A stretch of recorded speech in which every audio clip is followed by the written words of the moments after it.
You're exclusively on Victoria Generals Baseball. You're exclusively on TCL TV. We apologize again for technical difficulties. Our Wi-Fi here in the broadcast booth overfried once again. And just to recap what happened in that bottom of the third inning, Drew Schmidt was struck out looking for the second out of the inning, and then a single by Mark Henning put runners at first and second with 2 away. But then it was quickly ended on a 5-3 ground out by Dylan Flores. Left 2 runners on for Victoria, and now just like that, it is 1 pitch, 1 out here in the top of the 4th. So we remain a 4-2 game, and Miles Clack once again continuing to rely on his defense as he has for much of the night. Only 1 punch out through now 3 1/3 as he gets a fly out there to straightaway right center field, and will be the first out of this 4th inning as Adam Peavy is quickly retired. Xavier Arias will now pop fly this one into the sky. Mark Henning is going to get a chance at it, but that one will go into the party deck down the first base line. You cannot see on your screen, but it's a ball and a strike. Now here for Xavier Arias, who has already walked today in the second, stole second base and got all the way to third, but could not score.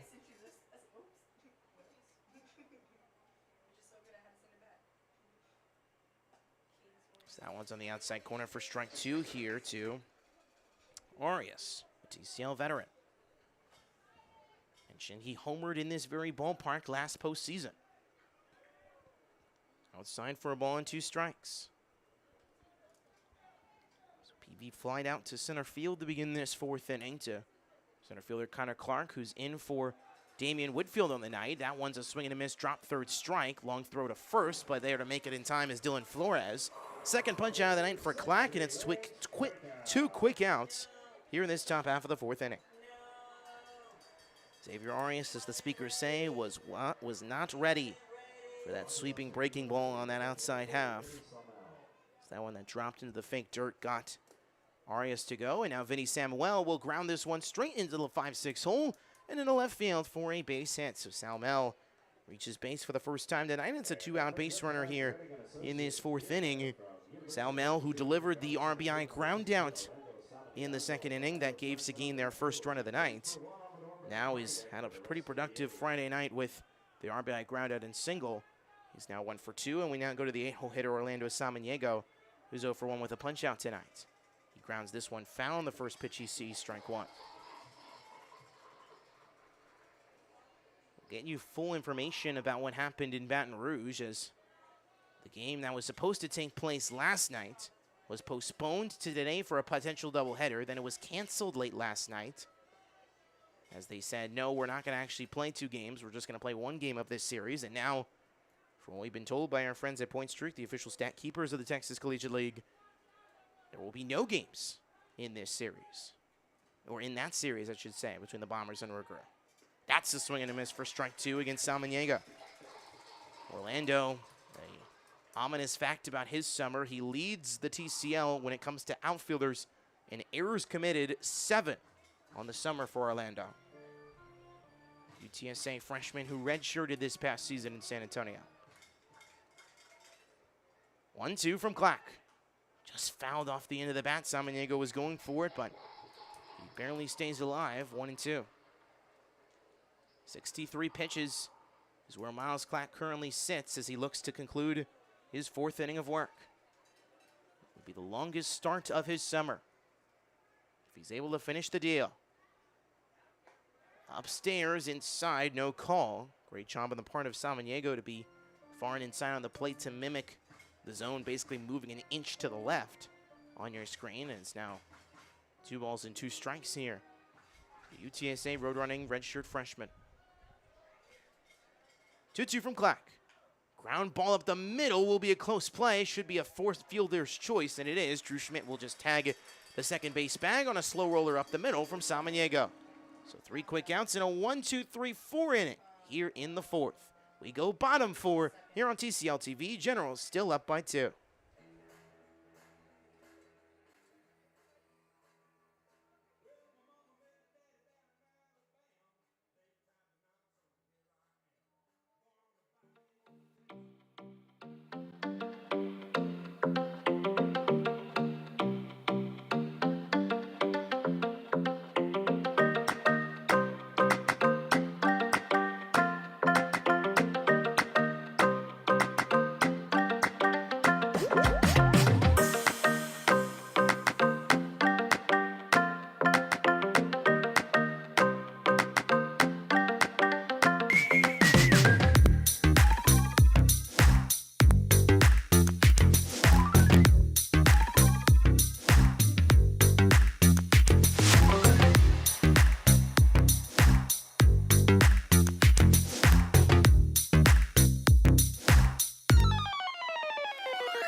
Taking a look once again at the TCL current standings.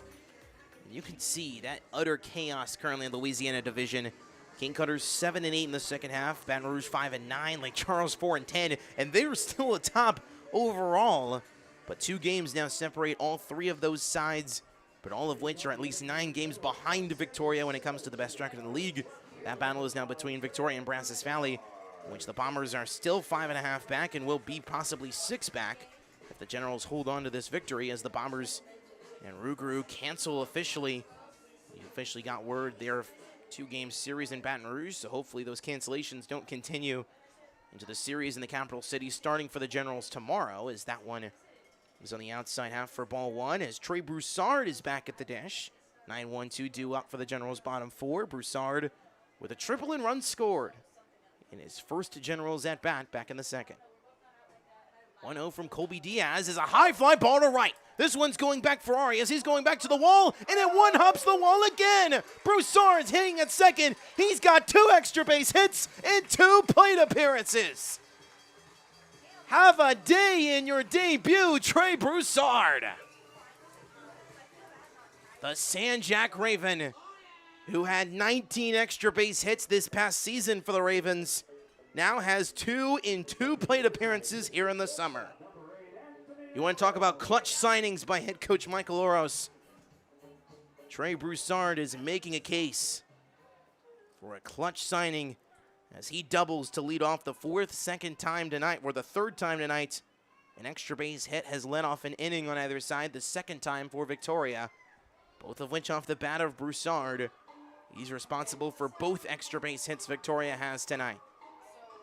It's also the It's also Victoria's 6th hit of the night in total. Or actually 5th hit, or 7th hit, I should say. 7th hit, I should say. My apologies. 3 in the first, 2 in the second, 1 in the third, and now the first of this 4th inning. So that's a called strike 1 here for Anthony Avalos as he swings through that. Or that's called strike against Anthony Avalos. He's reached base twice tonight. Walked in the first, got all the way to third base, couldn't score, and then was caught trying to steal third base back in the second after he singled and advanced to second on an error. 0-1 to the Ant-Man. Running is Broussard on the 0-1. Will he get his first stolen bag? He will! Keep it up, Broussard. Everything is going your way. 1-1 the count. As now he sits 90 feet away, and he could make it 2 runs scored. And you could probably see Michael Oros.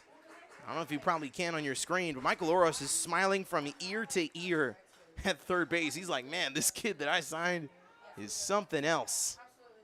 But 1-1. Fouled back by Avalos. 1 ball, 2 strikes. Avalos has already driven in Broussard for a run already tonight. That happened back in the second.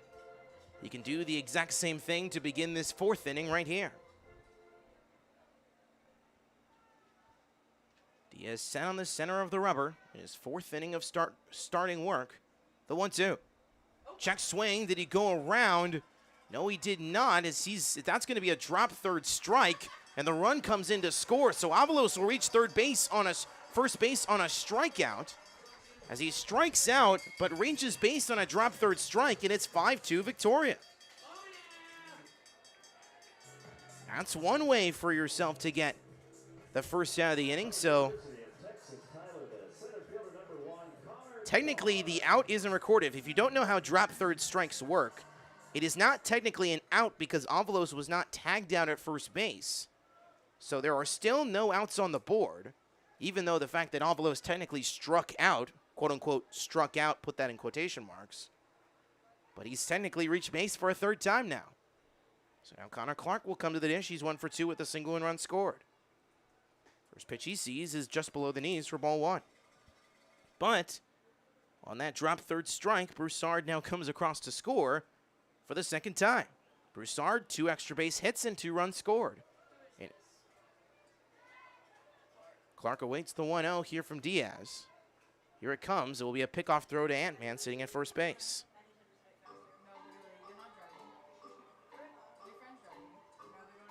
So Avalos, who has done nearly everything to get on base. Reminder, he came into tonight top 5 in the league in batting average at .333. His average technically won't benefit from striking out, even while reaching base. His on-base percentage will benefit, but what will not benefit is the fact that he technically struck out to get there. It's almost like getting a hit without getting the hit credit. So he technically will be 1 for 2 on the night, even though he's reached base 3 times. 1-1 to Clark. Inside breaking ball, but hits that inside half of the zone, 1-2.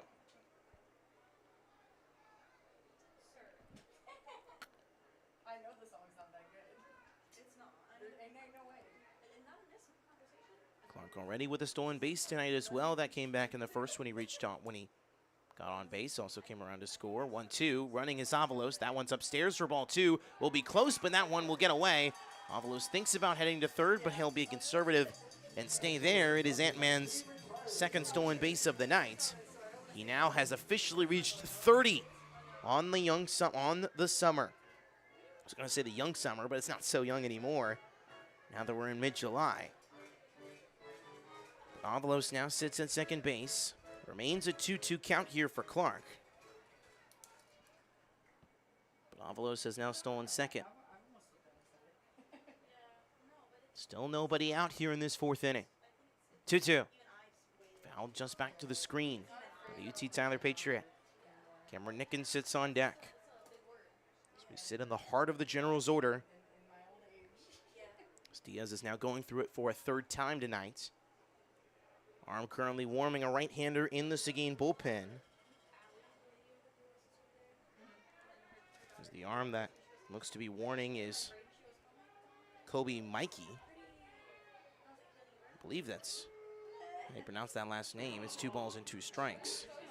Still, this appears to be Kobe Mikey. It might be Minchie, actually, because that's at least the wording that we have here on the roster. So Kobe Minchie is currently warming in the bullpen. 2-2 is a check swing. He went around. It's another drop third strike, but he will officially collect out number 1. Avalos will head to third, and he'll be there safely. So now finally there's 1 out on the board. It's the second dropped third strike of this inning, but it will be another strikeout registered for Kobe Diaz. But now sitting 90 feet away is Avalos, though, on that drop third strike as he was running. So Clark is tagged out on the second consecutive drop third strike punch out, but that will officially be out number 1 of this inning. With Avalos sitting 90 feet away here for Nickens, and the infield all in. Ground ball just foul from Cameron. Just that one hopped into the Generals dugout. 0-1.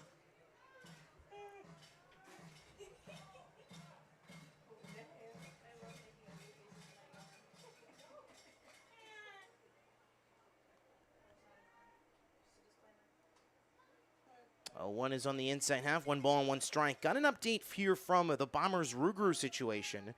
They officially canceled their series due to hazardous field conditions, and the Bombers said that they deemed the field conditions, quote-unquote, unplayable, according to the official statement from the Ruger, as the 1-1's a swing and a miss for strike 2.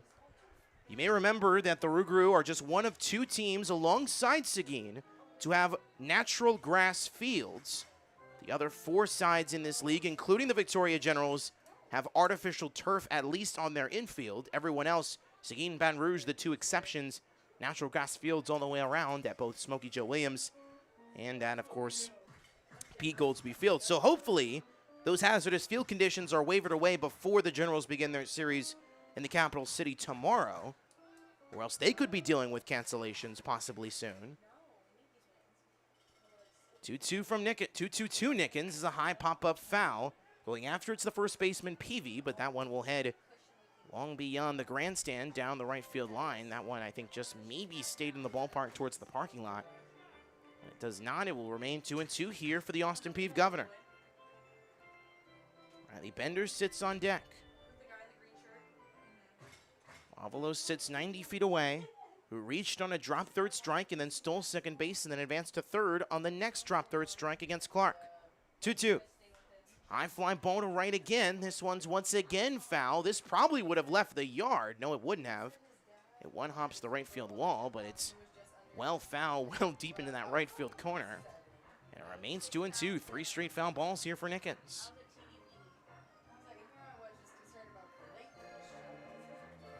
Generals fans all into this one, as their good guys have scored in 3 of their 4 offensive innings. Seguin in 2 of their 4 offensive innings. Diaz is 2-2 again. Just below the knees, and the payoff pitch awaits. Nickens continuing this pressure that Victoria has had for much of the night of putting pressure on Diaz and making them extend counts. That's what the Generals have done best all season. They lead the league in walks generated offensively with over 200. The payoff, just below the knees, ball 4 into the fake dirt. So Nickens battles back, and he's going to get a payoff pitch, free pass out of this, and it will be runners at the corners now with 1 away. A double play does end the inning if you're the Stars. But Diaz now has walked his 4th batter of the night, and it will force a mound meeting here with assistant coach Moses Molina. We'll have a conversation here with Colby Diaz. We'll see if the bullpen door decides to open. The arm that we saw, Kobe Minchie, who was throwing in the bullpen for Seguin, was throwing in the moment just a few moments ago, but now it looks like he has been taken out of the bullpen.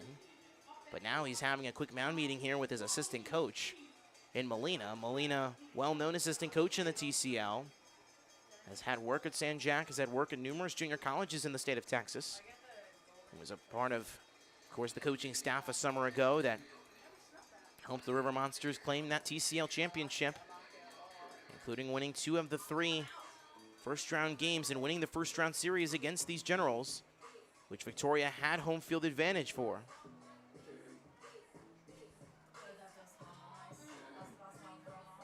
So as the sunset continues to fall and we just pass the bottom of the hour here in the 8 o'clock hour in the Central Time Zone, will be Riley Bender back at the dish, who's been punched out twice tonight by Diaz. In the first and third, respectively, both swinging. Avalos at third, Nickens at first, still only 1 out on the board here in the 4th. First pitch, below the knees, ball 1. So once again, for the second consecutive night, it will just be 2 games across the TCL for you. Contest here in Victoria, and then, of course, the contest in Southern Lafayette between the Gumbo Gators and King Cutters. I'll have a scoring update for you in that one in just a moment. So that one's inside, ball 2 now to Riley Bender. King Cutters have scored for the first time tonight. They now have cut their deficit in half. It is 2-1 Lake Charles. The roadside leading currently in the top of the 6th, so they are well ahead of us right now by an inning and a half. 2-0 to Riley. At the knees on the outside half, called for strike 1. Riley wasn't expecting that, but it will be 2 balls and 1 strike here from the Texas State Bobcat Diaz. You're in the middle of the order here of Michael Oros' lineup. A whole lot of production has come through tonight, Riley being the exception. 2-1 is low. Another great block by Vinny Saumel, and on that wild pitch, Cameron Nickens will advance 90 feet. So Nickens advances 90 feet and will be now runners at third and second. 2 runners in scoring position now for your Generals. And a 3-run count, a 3-1 count where the ball would make it a bases-loaded 1-out situation potentially for Travis Bragg, who's reached base twice tonight and had 3 RBIs a night ago. 3-1 is downstairs for ball 4. Colby Diaz has literally been pushing his fastballs into the ground and has not been able to raise the velocity of them. And now for the second time, Moses Molina will now be coming out. And it looks like Kobe Minchie, who has now stood up from the bench in Seguin's dugout, looks like he will be the one to take the ball from Colby Diaz. So Diaz can only get 3 1/3 innings, as Minchie will not be coming out of the bullpen, but coming out of his dugout. And will be the one to replace Diaz here in the bottom of the 4th. Generals now with the bases loaded and 1 away, and a chance to add on a whole lot more. Already up 3, your bottom 4 on TCL TV.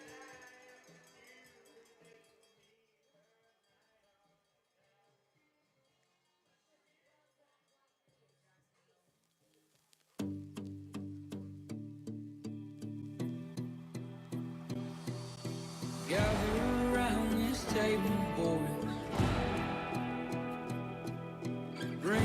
shame I'll lose my voice, screaming at the gods about the bad we've done. Merle said, Mama tried, but the prison still won. Your transgressions are mine as well. Anger grows in my bones, and you could not tell. I'll find comfort and hope in you. Lord, forgive us, my boys and men. We're having an all-night revival. Some call the women and some will steal the Bible. For the sake of my survival, baptize me in a bottle of bean for Johnny on the vinyl.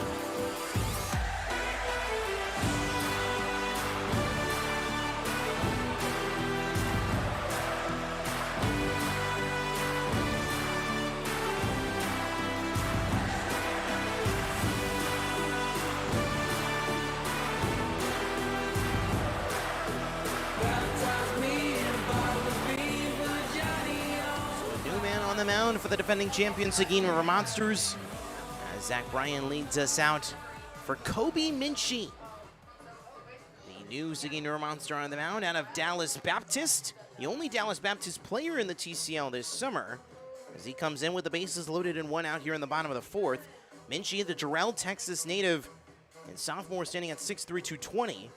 Made his debut for the River Monsters this past weekend against Brazos Valley, where in a 9-3 loss, he was on the mound for 4 innings.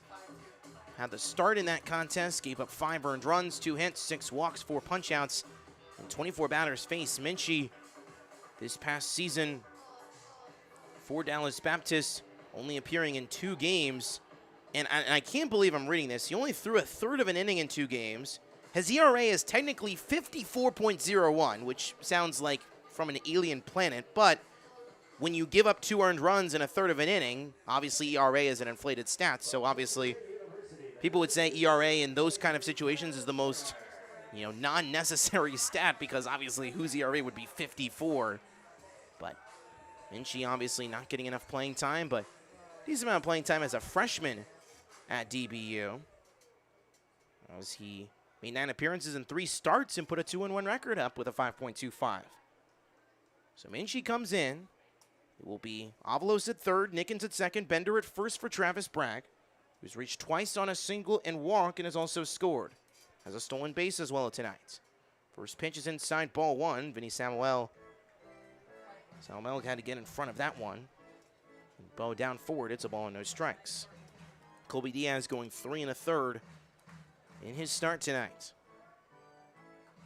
Minchie typically wearing a number 62, wearing a number 52 tonight,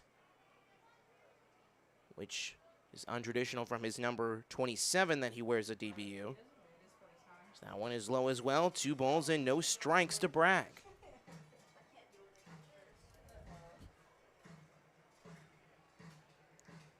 Generals looking to take advantage here in the fourth and possibly blow open this one on this Friday night. 2-0. Swing and a miss, strike 1.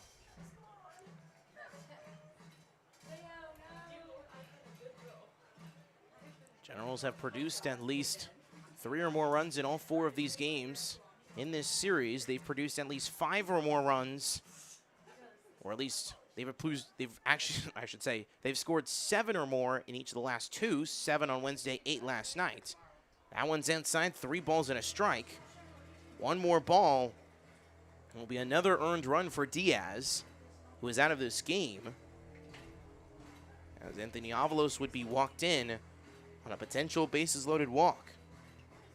Bragg has done very well in recent weeks, especially in the month of July, when it comes to his plate discipline. Outside ball 4, 6-2 Victoria. So a 5-pitch walk given up here by Minchie in his first batter faced. And quickly, just like that, another run comes across to score. It's 6-2. It's the 3rd consecutive walk by Seguin pitching. So now Nickens, Bender, and Bragg, 3, 4, 5 in the Generals order, now all sit on base, all of which reaching on walks. And Avalos, who reached on a dropped third strike and stole second base, has now come all the way around to score. The second run of this inning here in the fourth. So now will be Drew Schmidt, who is 1 for 2 with an RBI single back in the first. That one gets away from Vinny Salmel. This one will be a close play at home. No, it won't. Nickens scores on the wild pitch.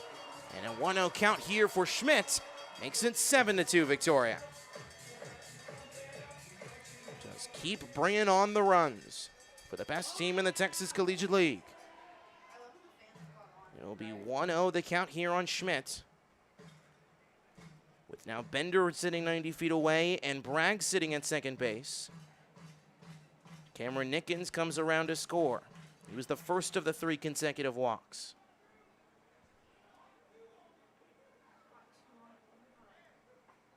1-0 is on that outside corner for strike 1, just the second strike thrown by Kobe Minchie.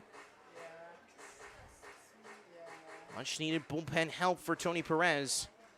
But so far of the few arms that he brought with him on this Friday night, not getting the most production out of them, but is able to get a strike 2 there on the part of Minchie. There's still only 1 out on the board here in this fourth.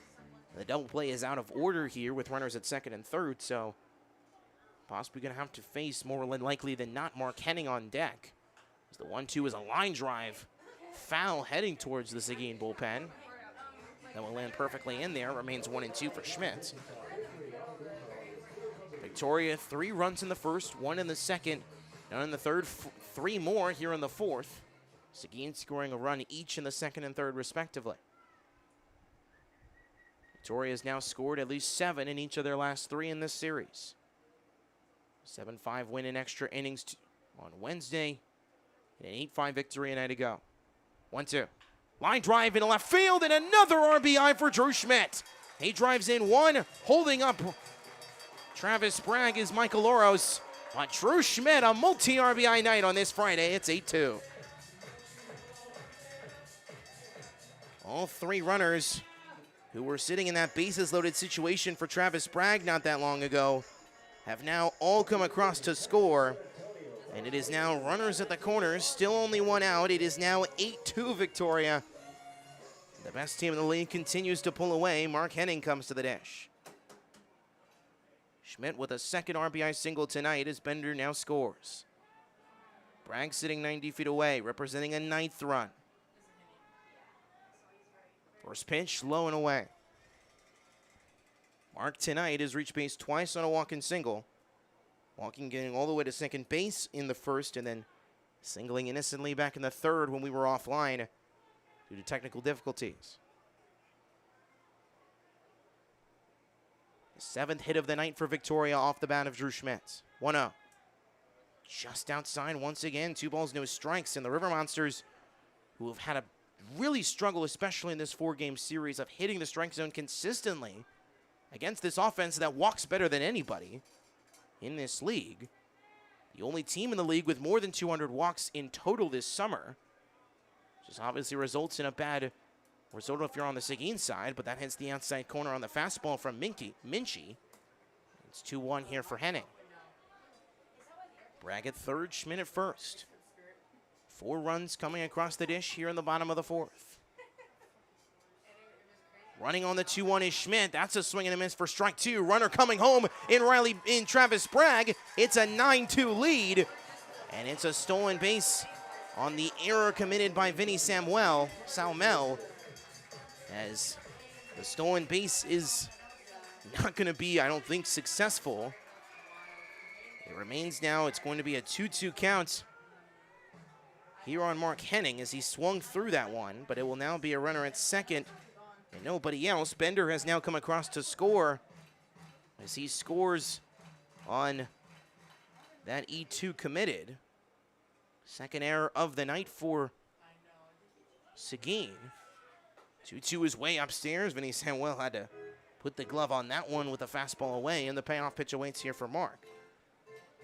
Schmidt now sits at second base on that E2. He was going to get credit for what would have been his second stolen base of the night. But now he's just going to get credit for advancing to second on the error.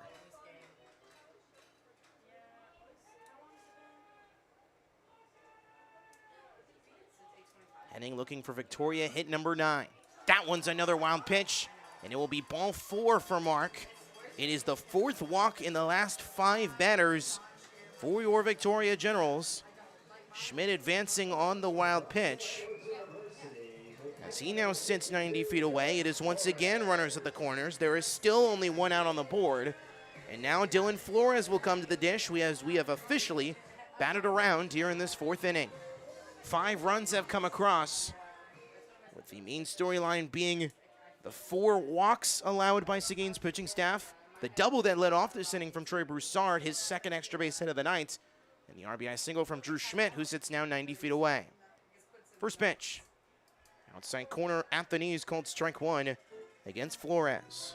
Flores 0 for 2 on the night. Only man in Michael Oros' lineup to not reach base. Popped out in the 1st and grounded out in the 3rd. 0-1. Upstairs and away. 1-1 count here for Flores. Flores already has a run driven in this series. That coming back on Wednesday in the form of a sacrifice fly, which technically would work here with only 1 out on the board. Just get a fly ball if you're Flores. 1-1 is inside, nearly hits Flores on the wrist, but he dodges out of the way. 2 balls and 1 strike. The man who started this madness, Trey Broussard, now 6 on deck as we are near the bottom of Michael Oros' order. And she in the center of the rubber. The 2-1. Outside breaking ball, called strike 2, in the spin on that 12-6 curve from Minchie. Has seen its better days, but clearly has the spin to have the talent, and you can see why Minchie is able to be at a program like DBU, as it's now an even 2-2 count here on Flores. Here it comes. Outside ball 3. If he is able to reach, it would be the 5th walk in the last 6 batters faced for Seguin pitching, and it could be a bases loaded 1-out situation for Trey Broussard, which would maybe be the last thing you want to see if you're Tony Perez in that dugout.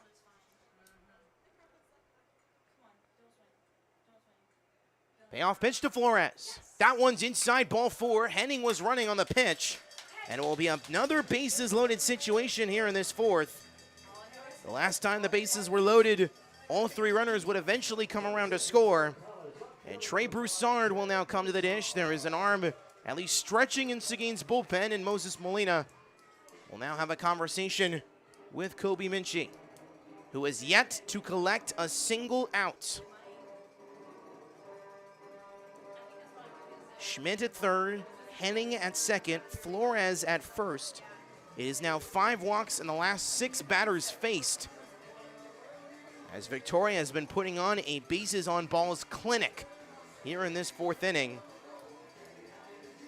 If you count previous innings, it is now 8 walks in total for Seguin's staff, which is disastrous for a whole 9-inning ball game, but we're only in the 4th inning, folks. And now Trey Broussard, San Jack Raven, who has 2 extra base hits and 2 runs scored tonight, also has a stolen base on his ledger. In his TCL and Generals debut, now is going to have an opportunity to hit against the struggling Minchie and possibly drive in 1 or maybe even multiple runs that could make it a double-digit lead for the Generals. 9-2 is the scoreline. Meant to update that just a moment ago. My apologies. So producer tonight, Max Cepeda. 9-2 is your scoreline. Tori up 7 with 5 runs. Actually, no, it actually was 8. No, it is 9-2, I should say. I was about to say it is 8-2, but had to do the math. 3 + 1 + 5, so it is 9-2. Ball and no strikes. Here to Trey Broussard on the outside. Fastball from Minchie.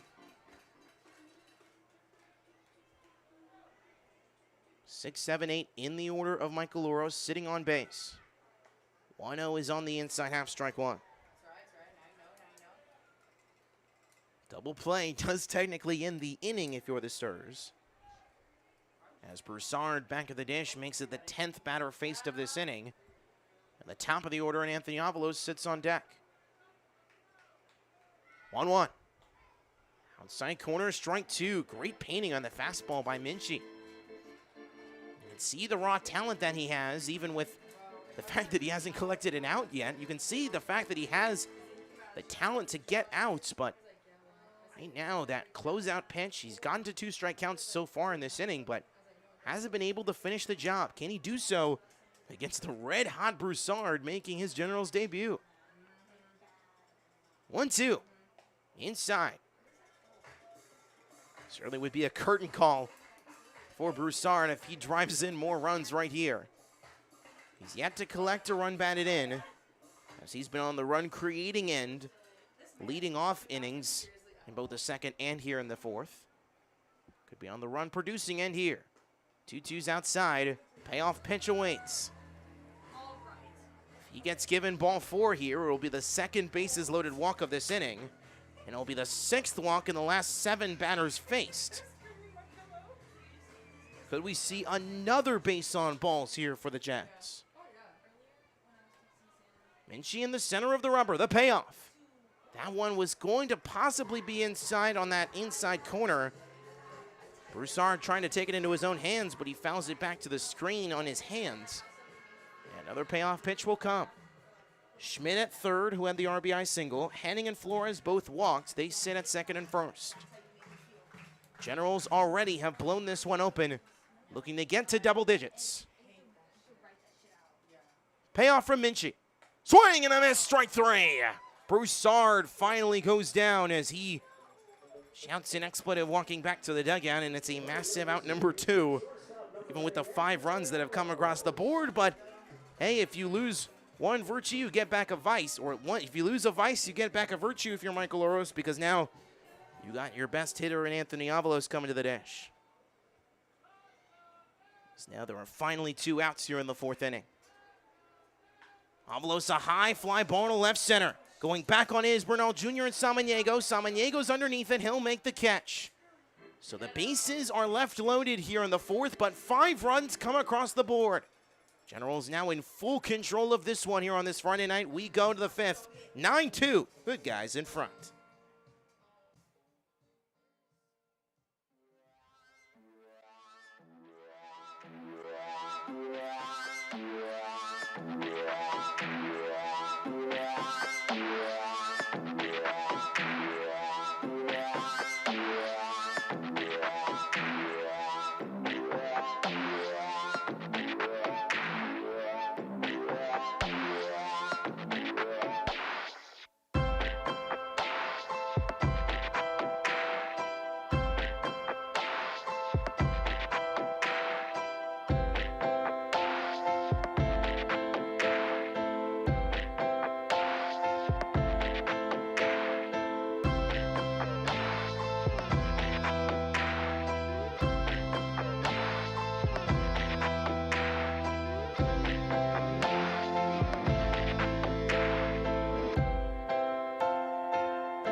Did you know? Presented by Whataburger. UT Tyler right-hander Miles Clack began his collegiate career at LSU Nice as a Bengal, and after a great sophomore season in 2022, transferred to the UT Tyler Patriots. Clack's ERA, while not impressive, has led to wins, however, in both programs. He combined to 19 total wins in his first 3 years of college. Now Clack returns to Victoria for the first time since 2021 in 3 years, where in that 2021 summer, he threw a sub-6 ERA in 10 appearances. You see him, that's a picture, by the way, of Clack from that 2021 season, with obviously a much younger Clack than he is right now. Obviously, the incoming senior now, Clack in that picture, simply just a redshirt freshman. As the sun has now completely exited the Victoria skyline, we begin this 5th inning nearing the 9 o'clock hour, as it will be 9-1-2 due up for Seguin, and Chris Bernal Jr. leading things off. That's an outside corner strike 1 here from Miles Clack, who now, when he left the game, had a 3-run lead to benefit, or had a 2-run lead, I should say, to benefit off of. Now he has a 7-run lead. To defend, as that one is just below the knees for ball one. Check the scoring update from across the league currently in South Lafayette in Youngsville between the Gumbo Gators and King Cutters, as that is a high fly ball to right. Going back on it is Cameron Nickens. He whips under it and he makes the catch for a routine fly out to right for route number one here in this 5th inning. Scoring update from Acadiana in the bottom of the 6th. King Cutters remain trailing the Gumbo Gators 2-1. Scoreline has not changed as that game sits in the bottom of the 6th. We are still an inning and a half behind them, so we most likely will be the last ones to finish across the league on this Friday night. As Ryder Hernandez now comes back to the dish as we go back to the top of the order. First pitch is fouled back for strike one.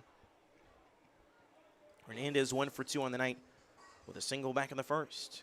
In total 3 for 12 on the series. Counting tonight's stats for Hernandez, with of course that 2-run home run on Wednesday. One is low and into the fake dirt. One ball and 1 strike. Dylan Flores staying in front of that one. No one in the Generals bullpen as of right now, so Clack's still very much the relied on man right here. 1-1. Outside.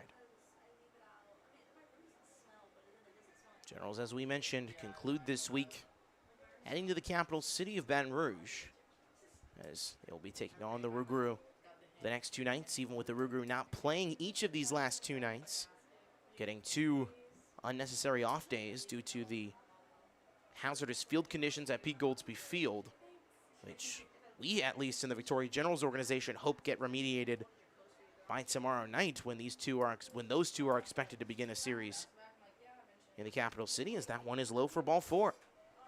5-pitch walk allowed by Miles Clack. And Ryder Hernandez now reaches base for the 2nd time. It's a 1-out base runner here for the Stars. So now Hector Rodriguez. 1-out comeback to the dash. Rodriguez is also 1 for 2 with a single. This base hit coming back in the 3rd. Got as far as second base, none farther.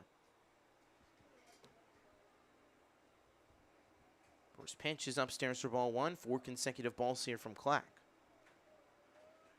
Victoria, 9 runs on 8 hits, no errors, and has left 7 runners on base.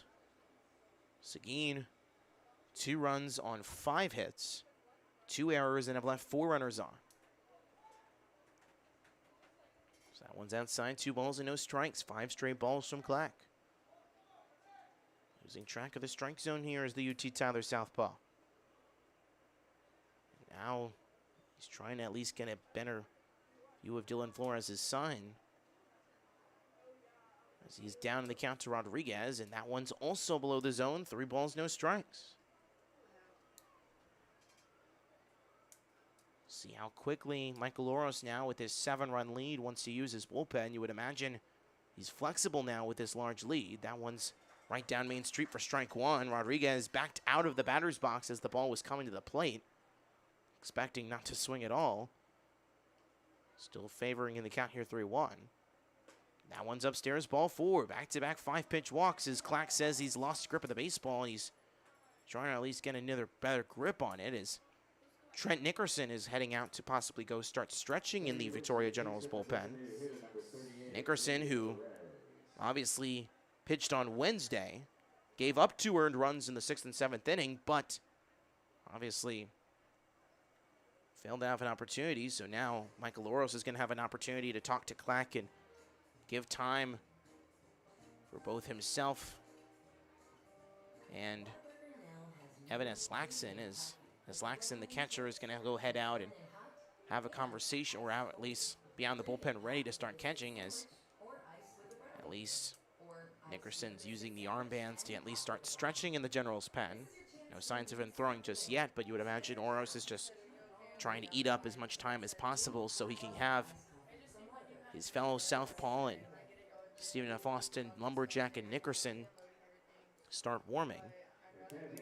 But it is back-to-back base runners here now with 1 away on back-to-back walks, as Hernandez sits at 2nd and Rodriguez at 1st, the 1-2 hitters in this Seguin order. And now defending home run champion for Victoria. As Xavier Perez now sits incoming in the batter's box. You can see head coach Michael Oros having a quick chat with Perez as he heads back to the dugout. Fair conversation between two who used to be on the same side and now are in different dugouts. Perez, the designated hitter, 1 for 2 with the RBI single back in the third. Chance to drive in another run right here that would at least get Seguin back on the board now in this large deficit. First pitch. Way inside as Flores had to jump in front of that one as that dove straight into the fake dirt, the fastball. 1 ball, no strikes. That makes it now 7 balls in the last 8 pitches now thrown by Clack. As Nickerson now begins to soft toss in the bullpen. 1 out.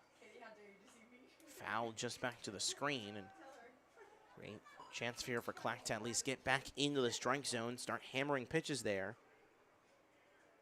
and rely on your defense to go make some plays. Double play does end the inning if you're the Generals. Slight shift to the left side with the runner sitting at second base, with the middle infielders huddled up the middle. Holes on each side. 1-1. Fouled back again by Perez. And he's down the count, ball and 2 strikes.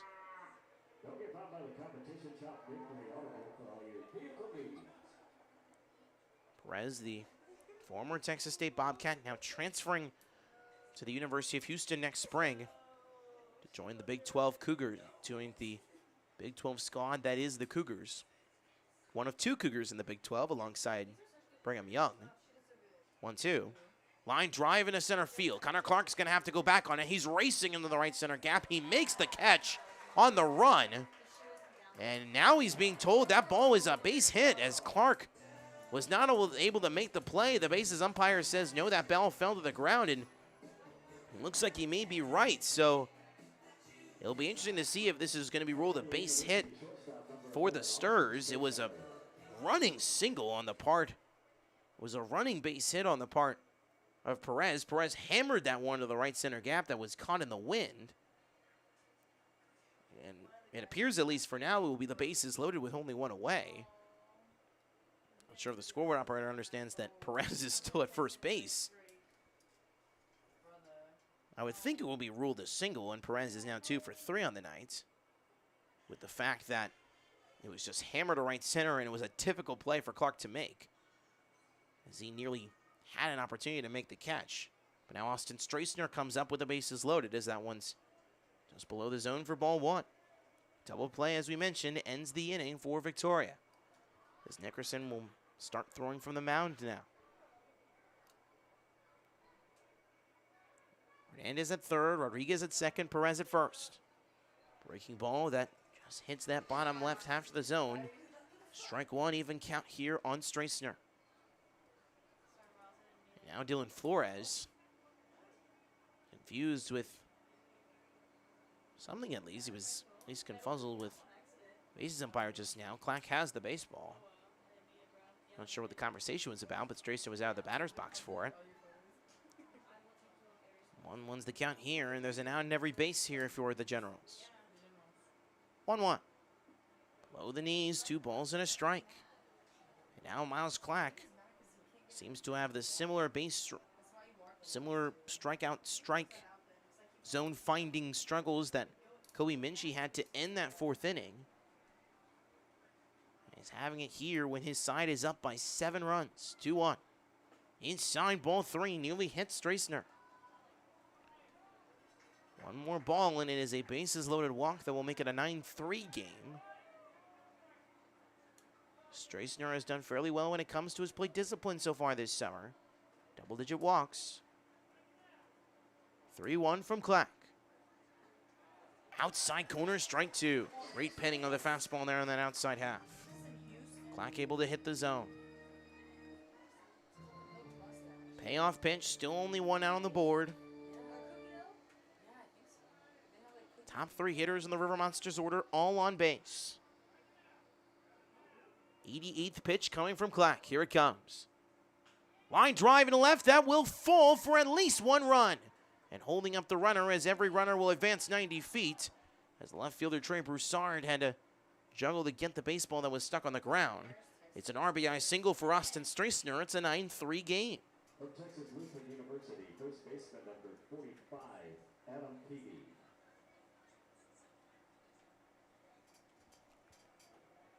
So 9-3 is now our score line. It will be remaining the bases loaded, at least for now, with the 5-hole hitter Adam Peavy now coming back to the dash. Still only one out on the board. It's back-to-back walks followed by back-to-back singles, as that might be another single, and that will fall in front of Cameron Nickens. Another run will come in to score, and will once again, all the runners will move another 90 feet. No traffic there, but it's back-to-back RBI singles from the 4 and 5 hitters, as Streisner and Peavy come up huge with back-to-back RBIs, and it is now 9-4. The 7-run lead now being chipped by this Seguin offense. Make that now 3 consecutive singles. Hernandez and Rodriguez have now come across to score. So that one's inside for strike 1 to Xavier Arias.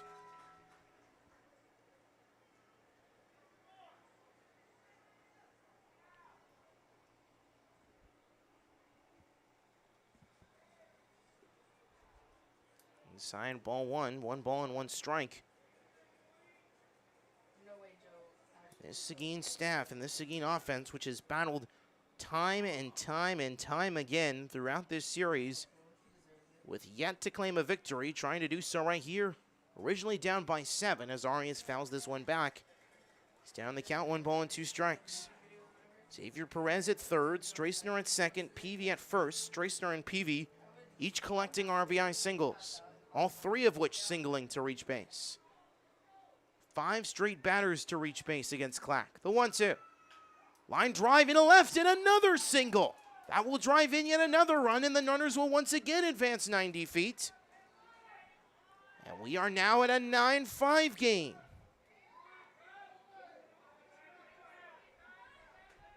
And Miles Clack is now hearing it from this Riverside Stadium faithful.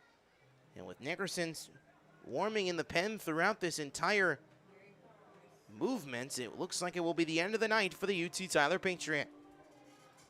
He is able to only complete 4 1/3 innings, as Clack will be removed from this ball game, as he has now given up 3 runs here in the 5th. And the ball will be taken from him, and Trent Nickerson will come out to replace him. We'll tell you about the Lumberjacks' stats when we come back, as Victoria's 7-run lead has been cut now down to 4.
banks of the Guadalupe River in what has been an offensive firehouse. 8 combined runs in the last 2 half innings, and here in the top of the 5th as Seguin has kind of cut into Victoria's 7-run lead. They've made it a 4-run game and has forced Michael Oros to go to his bullpen here in the 5th, with Trent Nickerson now standing on the mound. Nickerson 1-0 with a 3 ERA in 2 appearances, 6 innings pitched, 3 hits, 3 walks, 4 punchouts. Coming off an outing where he got the win in Seguin on Tuesday in the 3-2 win. So that's a great breaking ball for strike 1 for his first pitch. Only 1 out here on the board. The bases remain loaded after 4 consecutive singles, which were succeeding back-to-back walks, making it 6 consecutive runners to reach base, 1 through 6 in Seguin's order as Vinny Samuel has now swung and missed, and he's now down 0-2. Hernandez, Rodriguez, and Perez, 1 through 3 in the order, have all scored in this inning, and Strassner, Peavy, and Arias have all driven in runs on RBI singles. Back-to-back-to-back, 0-2, lined and chopped. Drew Schmidt is there, has to go for the double play, long throw to first, but he's able to get the runner in time. He had no play to go to second base as there was a high jumper. He had to go to first base to at least collect 1 out, so it's out number 2. The runners, though, still advance 90 more feet, and it is now a 9-6 game. 4 runs here in this top of the 5th for the Sturs. As Strassner comes home to score, Peavy to third and Arias to second on the 4-3 RBI groundout by Samuel, his 2nd RBI groundout tonight. So that one is inside, I believe, for ball 1 to Orlando Samaniego. It is. And the count here against Nickerson. The Sumner native out of Stephen F. Austin, the junior, standing at 6'4", 200. 1-1, 1-0. High fly ball foul.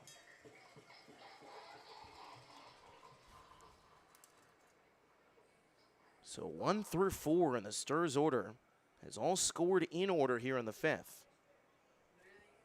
And now, if both of these runners on base come around to score, it's a 1-run game. As Seguin has now exceeded Victoria in hits 9-8. That one's inside. 2 balls and a strike here from Nickerson. 4 hits in this 5th inning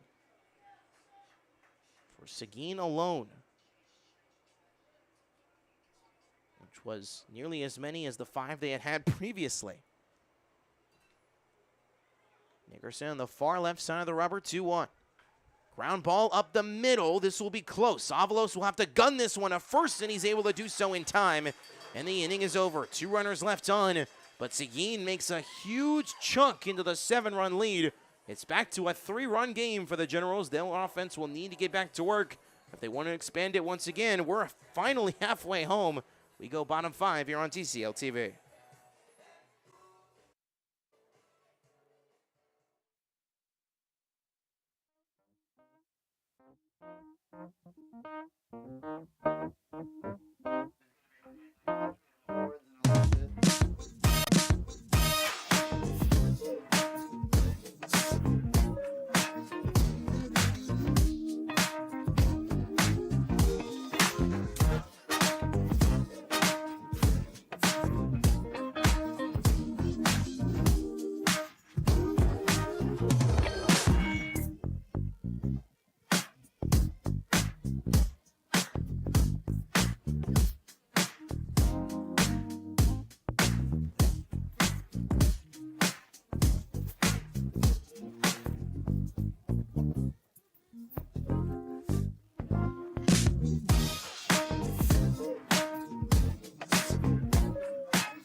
Banks of the Guadalupe River And after 20 combined batters came to the plate in the bottom of the fourth and top of the fifth combined, we're back for bottom five. The upcoming promotion at Riverside Stadium, of course, Otson for free ticket night tonight, and then Strikeout Cancer Night a week from tomorrow with the Bombers in town, presented by our friends at Citizens Medical Center and TISD.net. So after the Generals drove in 5 runs in the bottom of the fourth, sent 11 runners to the plate, only producing one hit and leaving the bases loaded. Seguin drives in 4 runs on 4 hits. It leaves 2 on base in scoring position, and now the Generals, who were pretty comfortable up by 7, now have a 3-run lead to work around. And sit behind in the hit counter as that one will be drilled down in the left field hole and will go all the way to the outfield grass, and Connor Clark collects hit number 9 for Victoria tonight, and it's a leadoff base runner here, bottom 5.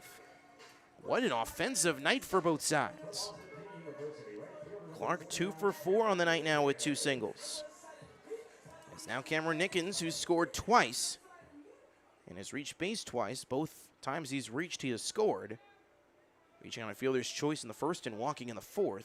We're going to mention a guy walking a whole lot tonight, with 8 walks being administered by Seguin's pitching staff tonight. Kobe Minchie remains on the mound, by the way, for Seguin here in the 5th for what is now his first full inning of relief work. 1 ball and no strikes here to Nickens. Minchie's 1-0. Going is Clark. That's on the outside corner for strike 1. But Clark now collects his 2nd stolen bag of the night and his 6th of this series. Clark now sits in scoring position at second base with nobody out.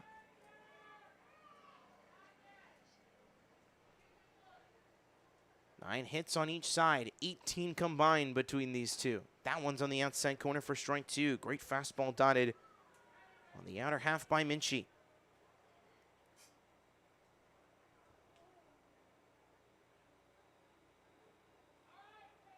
A scoring update across the league to bring you once we have the moment following this 1-2 pitch. That is driven into right field, and that will drop for a base hit, and that could possibly get behind the right fielder Arias. Driving in the run is Connor Clark. Going into second is Nickens. That's an RBI double.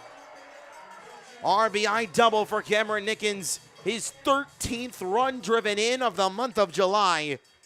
And he continues to have a scorching hot second month of the summer. And now the 4-run lead is back as Nickens swaps places with Clark at second base. It is now 10-6.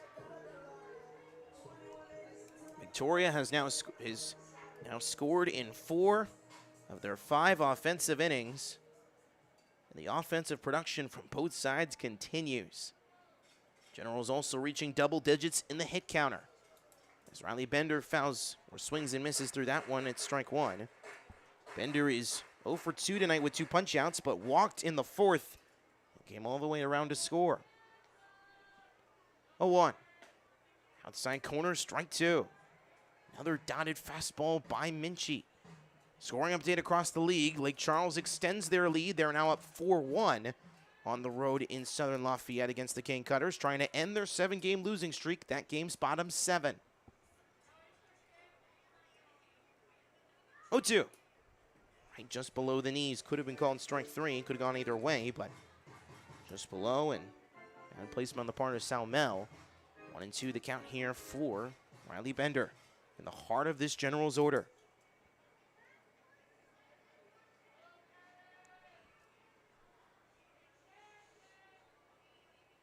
One, two.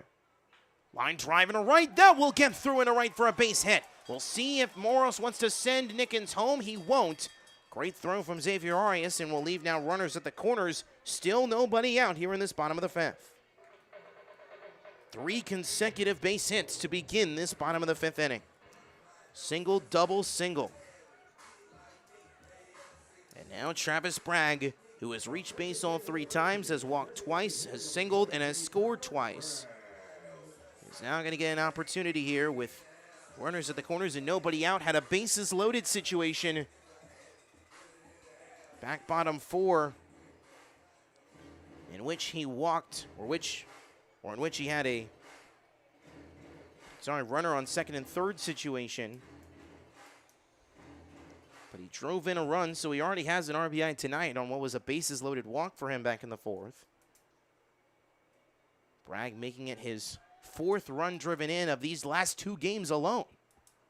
That one's inside for ball 1. Salmel being able to stay in front of it. It's also the, in total, if we're counting the entire summer for Travis, to his full season numbers, it was his 17th run driven in.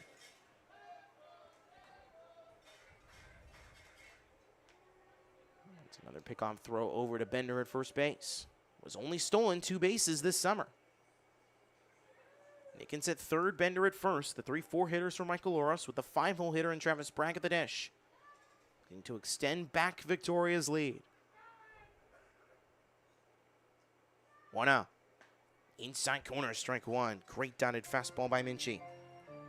And that's once again, we've talked about it already going back to the 4th. He has the raw talent, does Kobe, to get strikes and get outs, but he hasn't been able to shut the door. He's been able to either put balls in the zone that become hits or just barely miss the zone like that pitch. Like Vinny Samuel is able to get in front of that one. Bragg had to play some dodgeball in that effort. It's 2 balls and 1 strike. If he reaches base, it could be a bases loaded, nobody out situation for Drew Schmidt, who sits on deck but is 2 for 3 tonight with 2 runs driven in already. Generals 10 runs on 11 hits, no errors and 7 left on. 2 ones fouled in and out of the glove, 2 balls and 2 strikes. Seguin, on the other hand, 6 runs on 9 hits and 2 errors for them tonight. They've also left 6 runners on base.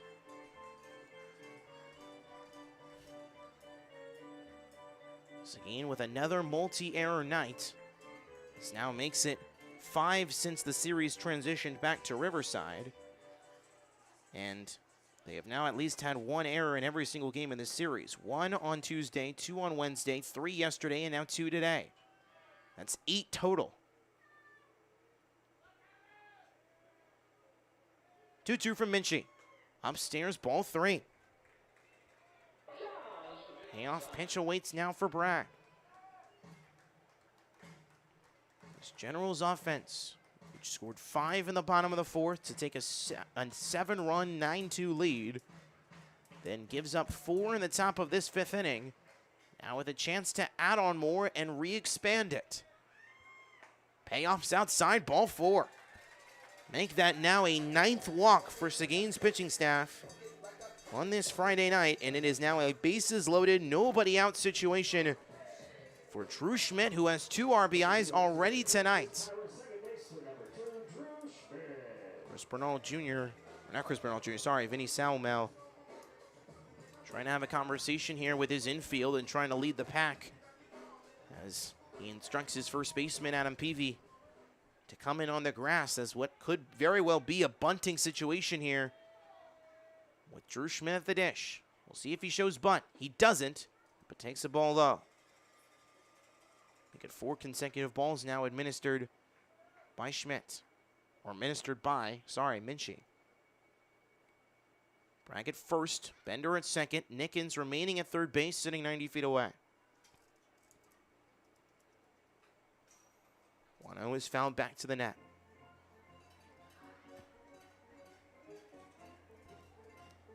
This Generals offense has been cooking on full cylinders throughout this night, but Miles Clack, allowing 6 of his runners to come across to score, has made this a ball game. It's going to lead to Michael Oros' bullpen having to close this one out the rest of the way. 1-1. Low and downstairs. Just on the outside half. 2 balls and 1 strike now for Schmidt. Another UT Tyler Patriot.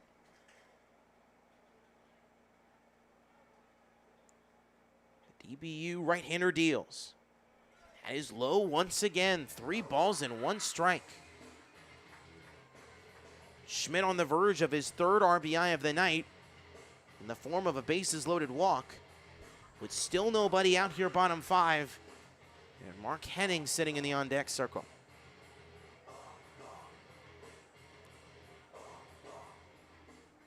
Seguin's bullpen remains quiet. 3-1. Inside ball 4 that nearly hit Schmidt. He backs off and now stares at Minchie for a couple seconds. He gets his 3rd RBI of the night. It's the 2nd bases loaded walk of the night for Victoria, and the 10th walk in total they've gained from Seguin's staff. And now Minchie will have a conversation with Moses Molina once again. It is now 11-6. This is the 2nd time that Moses Molina has talked with Minchie. From our viewing point, we don't see anyone in Seguin's bullpen, but they're going to send an arm out, as it will be Estvada who comes in for Seguin. We'll tell you about him on the other side. Still nobody out here in the bottom of the 5th. 2 more runs come across the score. Still nobody out, bottom 5, and the bases remain loaded. Could we see another blowout coming? We'll find out on the other side.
Back here in the bottom of the 5th inning, the bases remain loaded, nobody out. The new man on the mound for the Seguin River Monsters is going to be Quentin Estrada. Mispronounced his last name back there.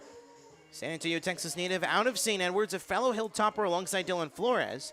5'11", 180, the freshman this summer, 1-0 with a 4.26 CRA and 5 appearances, 1 start, and 12 2/3 innings pitched.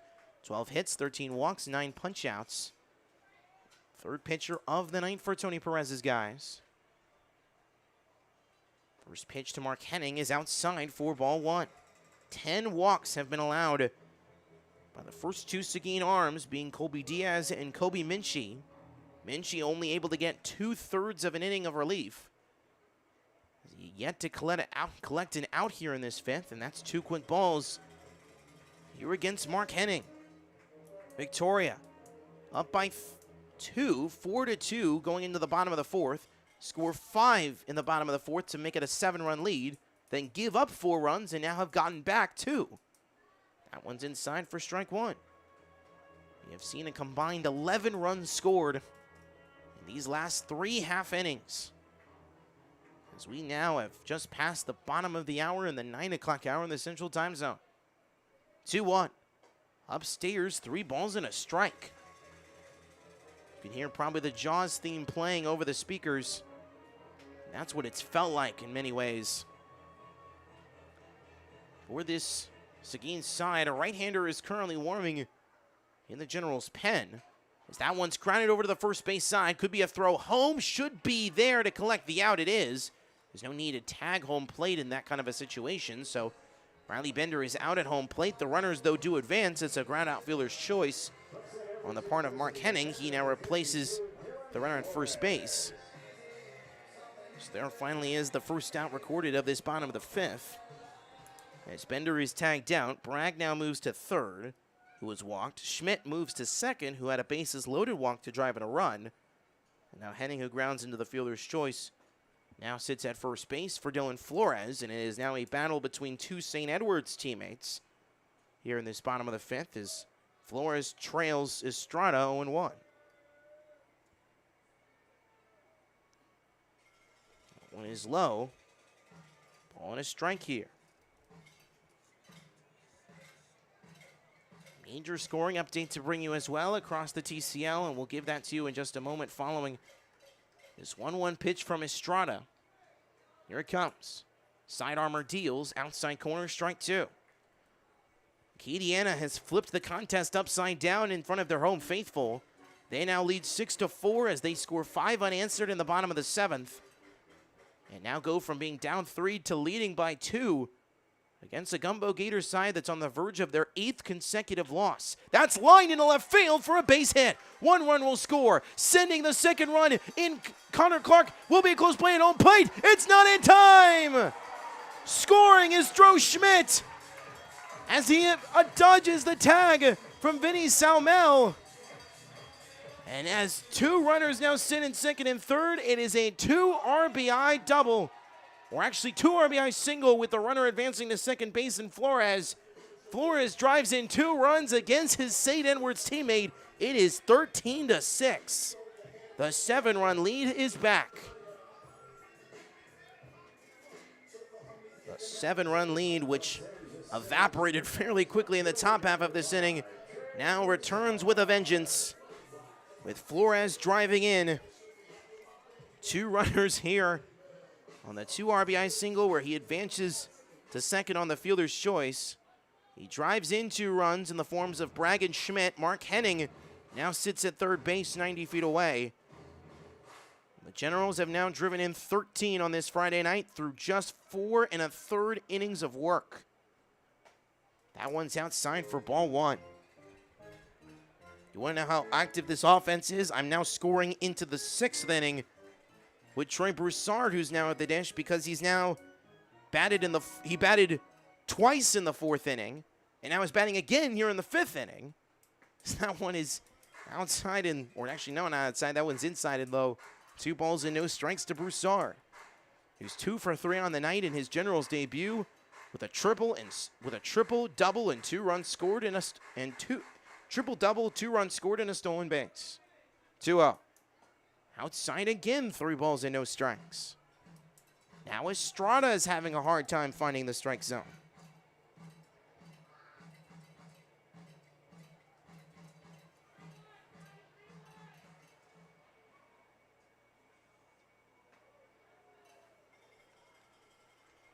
That one is inside for strike, ball 4. A 4-pitch walk to Trey Broussard. He now reaches for a 3rd time tonight in his Generals debut. The bases are backloaded once again. And for Anthony Avalos, who has now had coming to the plate with his 3rd bases loaded situation that he has had at the plate tonight. He flied out to center, deep left center field the last time he did to end the 4th. The first pitch he sees here in the 5th is fouled down the left field line for strike 1. Shot victory on the roof because everyone else is just playing foul. Avalos tonight has reached base 3 times. He's technically 1 for 3, but also has a run scored tonight. A 1 is on that outside corner, strike 2. He walked and was tagged down at home plate in the 1st. He singled on an RBI single in the 2nd. Got all the way to 3rd and was caught stealing at 3rd. We're trying to get to 3rd. Reached base on a drop 3rd strike in the 4th and scored and had a stolen base and then flied out later in that same 4th inning. 0-2 is on the outside corner for strike 3. Avalos retired on 3 pitches. as he is retired looking for a massive out number 2. It's maybe a forgiving out number 2 if you're Quentin Estrada, as Connor Clark now comes to the dish. Clark, after batting twice, or after batting to lead off this 5th inning with a single, a stolen base, and scored, this is now the 2nd consecutive inning that the Generals have batted around, as that one's driven foul. And can you believe this? We're going to have to go back into TCL history to find this. How many times can we say in one game where we have not only 3 innings in one ball game, but 3 consecutive innings in a same ball game where the lineup goes around? Whole lineup batted bottom 4, whole lineup batted top 5, and now the whole lineup has batted bottom 5. That's unbelievable. That's evident of the fact why my scoreboard is full of squared and obviously filled in diamonds with all of the runs scored. 19 combined tonight. 1-1 to Clark. Outside corner, strike 2. That slider game so far from Quentin Estrada, nailing it here in this bases loaded situation that he came into with nobody out. Since he's come in, he's obviously given up the 2 RBI single to Flores. Not much else. 1-2. Check swing. Did he go around? No, he did not. This is the home plate umpire. He goes to the signal. No, he didn't. Clark will have an even count. 2 balls and 2 strikes here against Estrada. Cameron Nickens sits on deck, as he will have batted in the 4th, 5th, and 6th. Well, 4th, 5th, and in the 5th inning again, I should say. My goodness, my brain hurts. 2-2. Outside half, ball 3. I mean, that would make it now, as Clark is now the 2nd batter tonight alongside Trey Broussard to bat twice in 1 inning. Anthony Avalos batted twice in 1 inning, so Clark is actually the 3rd batter to do that. The payoff here, runners go, outside ball 4. Estrada drives in another run on the bases loaded walk administered to Clark. It's Clark's 1st run driven in of the night. It's his 2nd of the series, and it is 14-6. I mean, I almost feel like I want to play the meme from The Simpsons right now, where it's, you know, stop, stop, he's already dead. 14-6, Cameron Nickens now comes to the dish. He scored 3 times and is now batting for the 2nd time in this bottom of the 5th inning. First pitch, upstairs, ball 1. I'm honestly flabbergasted right now, because Clark is batting now for the 2nd time in this inning. With Clark reaching on the walk and the run scored. That one's chopped foul down the 3rd baseline, ball and a strike. So, let me be here. Henning comes across to score on that bases loaded walk. Dylan Flores now sits at 3rd base. Trey Broussard now sits at 2nd, and Clark at 1st. 1-1's outside. And looking at the roster here, handed from Seguin outfielder Evan Janner, there are no other pitchers on this list following Quentin Estrada. There's only Hunter Ham, Gabriel Rodriguez, who pitched last night, and Evan Janner, who's hurt. So that one's grounded down the left field line. 2 balls and 2 strikes here. I mean, at this point, you might want to have Evan Janner in your back pocket, as technically there is 2 reserves left on Seguin's bench for head coach Tony Perez to work with. Hunter Ham and Gabriel Rodriguez. Rodriguez being the one who can throw. Reminder, we're only bottom 5. 2-2 is low, 3 balls and 2 strikes. If I was mentioning this in the bottom of the 7th or the top of the 8th, maybe that's reasonable to work with a coach, but the 5th inning? That's a whole lot of baseball left to play. And with 2 guys left on your bench / bullpen, that's nearly little to nobody. So Estrada's going to have to eat innings. Runners go. That one hits the bat of Nickens. That would have been ball 4 if he didn't swing. Nickens is okay, as that one was near his hands. It is technically a foul ball, since Nickens had the swinging motion go around. So it remains a payoff pitch. Strike ends the inning. But all 3 runners, of course, no surprise, going on the payoff pitch with 2 outs. As you can see on your scorebug here on this screen, all filled in. Payoff again, grounded to the third base side. That would be foul. Bounced a couple of times fair, but was rolling down that white chalk and just rolled left of that third base bag. Third baseman Ryder Hernandez was ready to field it, but runners were going anyway, so a runner will have come across to score. Another fun fact, the Generals have now scored 5 runs here in the 5th as they scored 5 runs in the 4th. Make it now 10 runs in the last 2 innings for the Generals offense.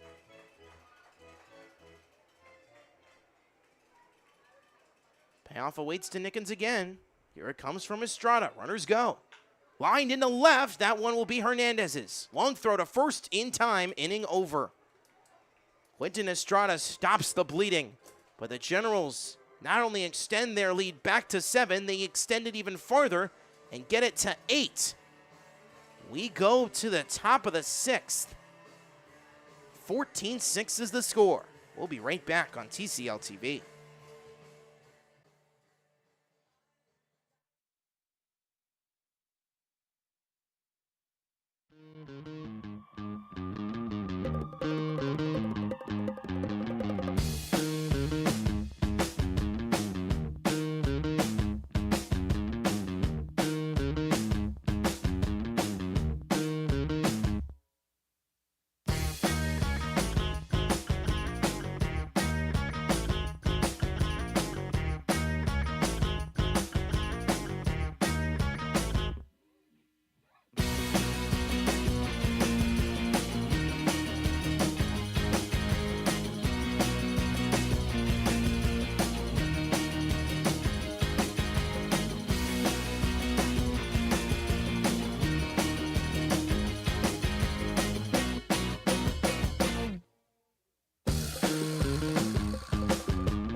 Defensive changes as we now head to the 6th inning. Hal Perez now comes in to replace Dylan Flores. His night is done. That is the bracket, as of course, on your screen. Cane Cutters and Bombers, currently the 2 other semifinalists alongside the first half champions Victoria and Lake Charles. Trent Nickerson is back on the mound for a 2nd inning, or his first full inning of relief work after getting the final 2 outs of the 5th.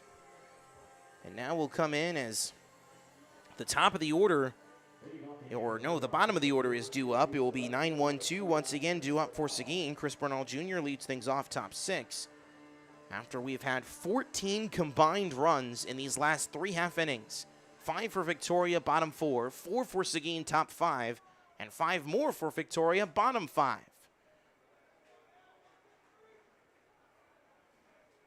Nickerson's first pitch here awaits to Bernal Jr. It comes. It's outside for ball 1. Hope you're going to stay around with us, folks. We are now just past 9:45.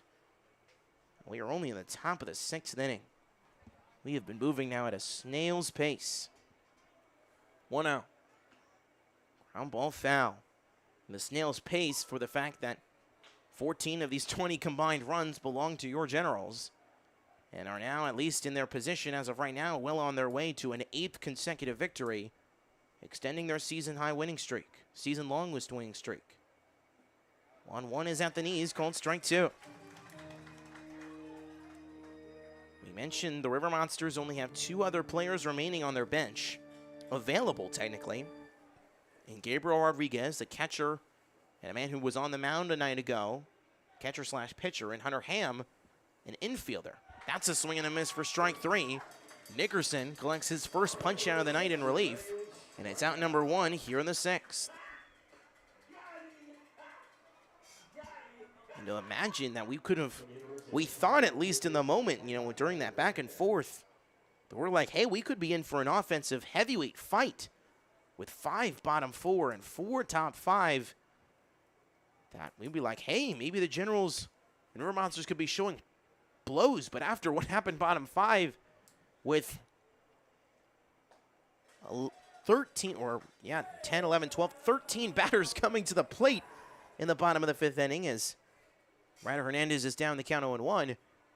I mean, it feels like this game is over. Seguin, looking at their dugout, looking at the guys in the defensive field, looking at Quentin Estrada, they look exhausted right now.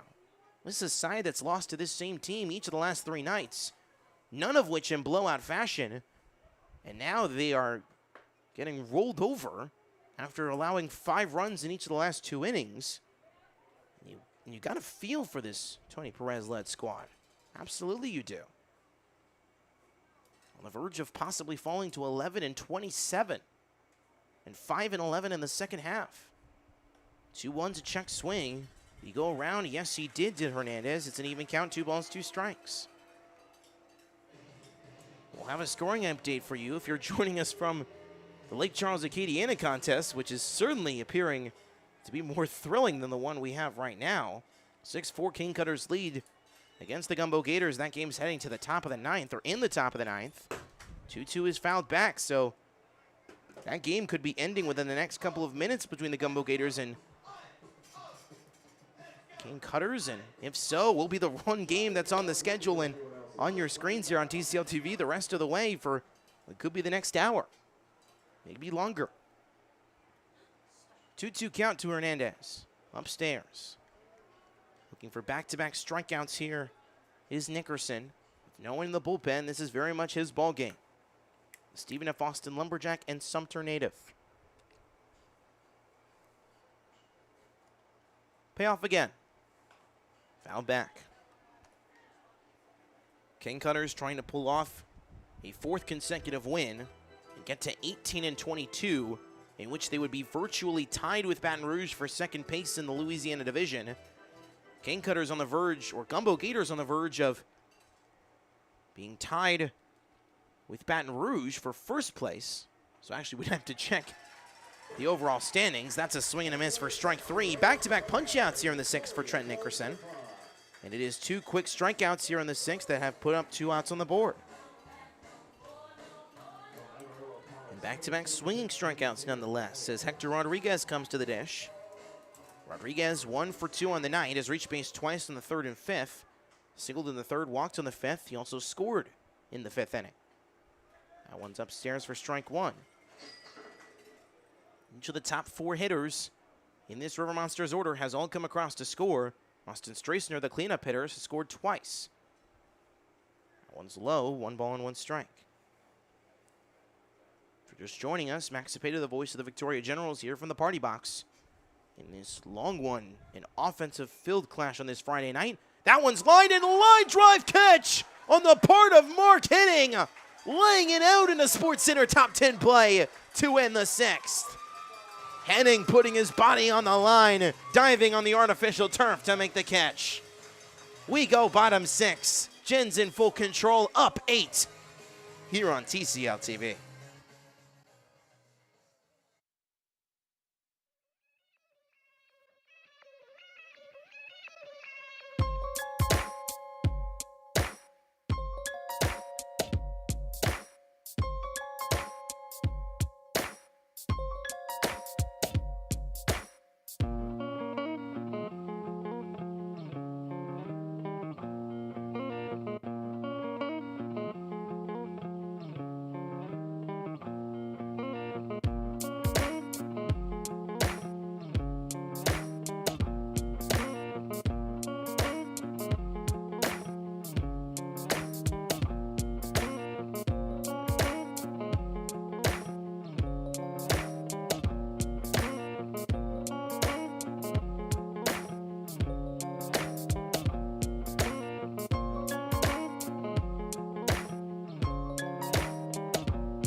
upcoming schedule for your Victoria Generals. Of course, the 4-game set with Seguin ends tonight before a trip to the capital city in Baton Rouge, who has been canceled due to the last 2 nights on Saturday and Sunday. Starting tomorrow, Lake Charles is a road trip they will have to make on a makeup game this Monday on what would normally be a league-wide off day, and then a gauntlet.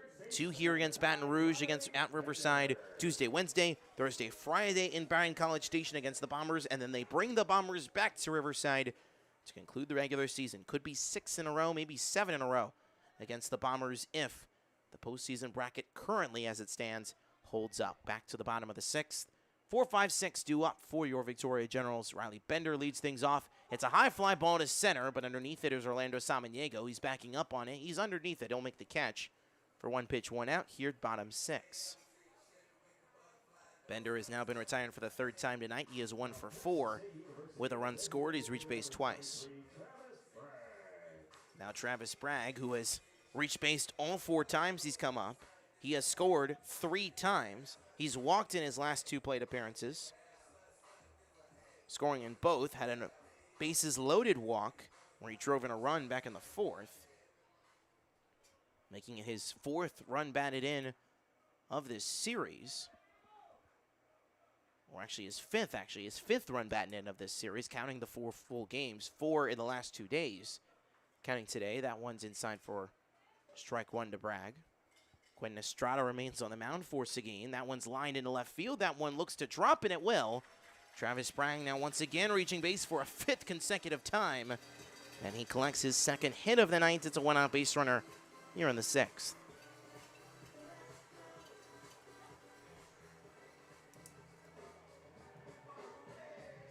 So Bragg continues his spectacular 2-game stretch in this great series he's had here against these Seguin Monsters. Bragg coming into tonight obviously was 3 for 5 with 3 runs driven in last night.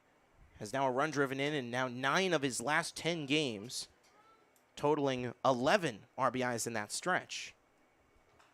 As Drew Schmidt will foul this one back to the screen for strike 1, 0-1. Give you the final score from Lafayette once we get it. Still remaining in the top of the 9th with a 6-4 lead are the Cane Cutters against Lake Charles. Lake Charles looking to avoid an 8th straight loss. Acadiana looking for a 4th straight win. 0-1 is fouled back. Schmidt tonight with a 3 RBI night on this Friday. Back-to-back nights where a player has collected 3 RBIs or more for your Generals. 2 RBI singles in the 1st and 4th, and then a bases-loaded walk in the 5th. Double play ends the inning if you're Seguin. Just try to set on the center-left side of the rubber. Righty deals. This one's also fouled back, remains 0-2. Estrada, true freshman out of Helotes, Texas, 18 miles northwest of San Antonio. And also at St. Edwards. How many St. Edwards folk have we seen tonight? The Hilltoppers well represented in this Friday night. The junior college Catholic school. 0-2. Way outside, ball and 2 strikes. Side armor way outside of it on that slider. Schmidt, it's 1-2.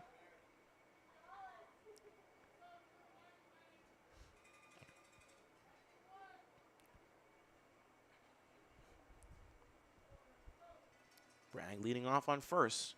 1-2. Lined into right. That will drop for a base hit. Back-to-back singles here in the 6th. And the offense continues to churn even with an 8-run lead for your Generals. With the 5 and 6 hitters delivering once again. Schmidt on base for a 4th time.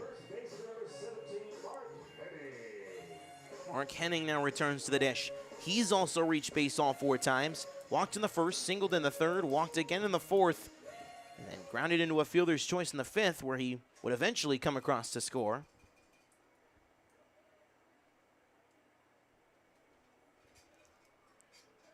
Goodness, it's been a long night for this Generals offense, but a productive one nonetheless.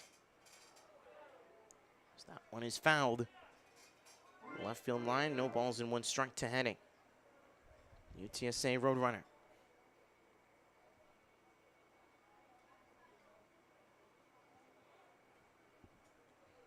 Inning awaits the 0-1 here from Estrada, who's now on the deep far left side of the rubber. Generals looking to possibly make it a double-digit lead. 0-1. Low and a block there as losing it for a moment was Vinny Salmel. But he now gets it back. It is 2 balls and 1 strike. Or a ball and a strike now.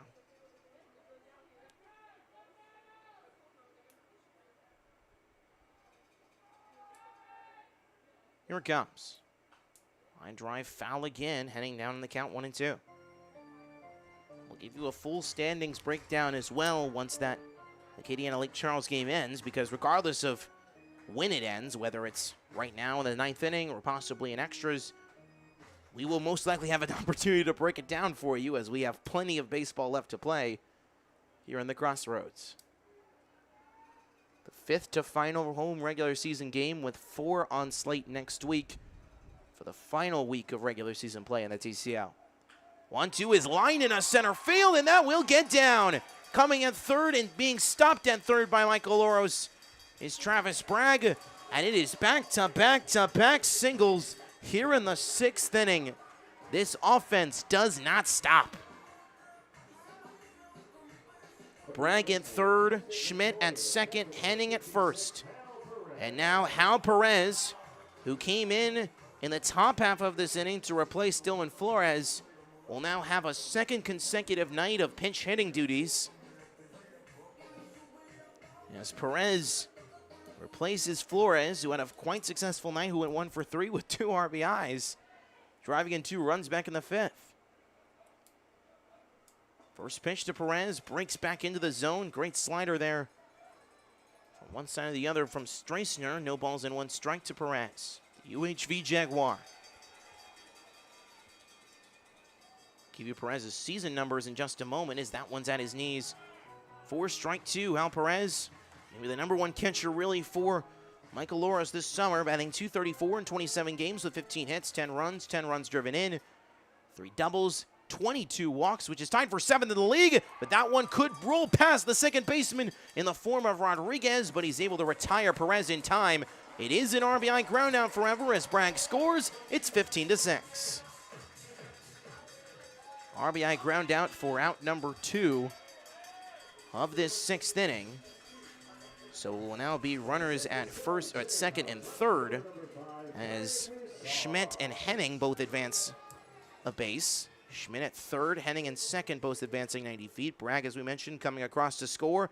Travis Bragg has now scored 4 times, as Trey Broussard now bats once again. He batted twice in the 4th, again in the 5th, and is now batting here in the 6th.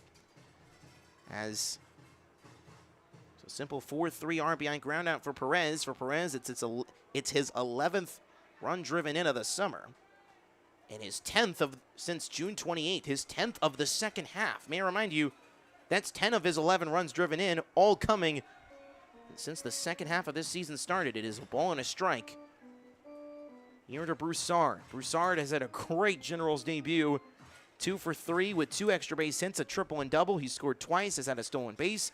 Walked back in the 5th. And now fouls this one back.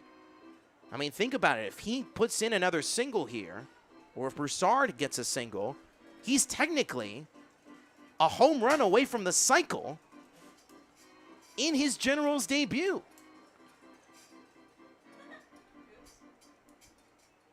Wouldn't that be something? A 1-2. Just below as Vinny Samuel has to stay in front of it. 2 balls and 2 strikes.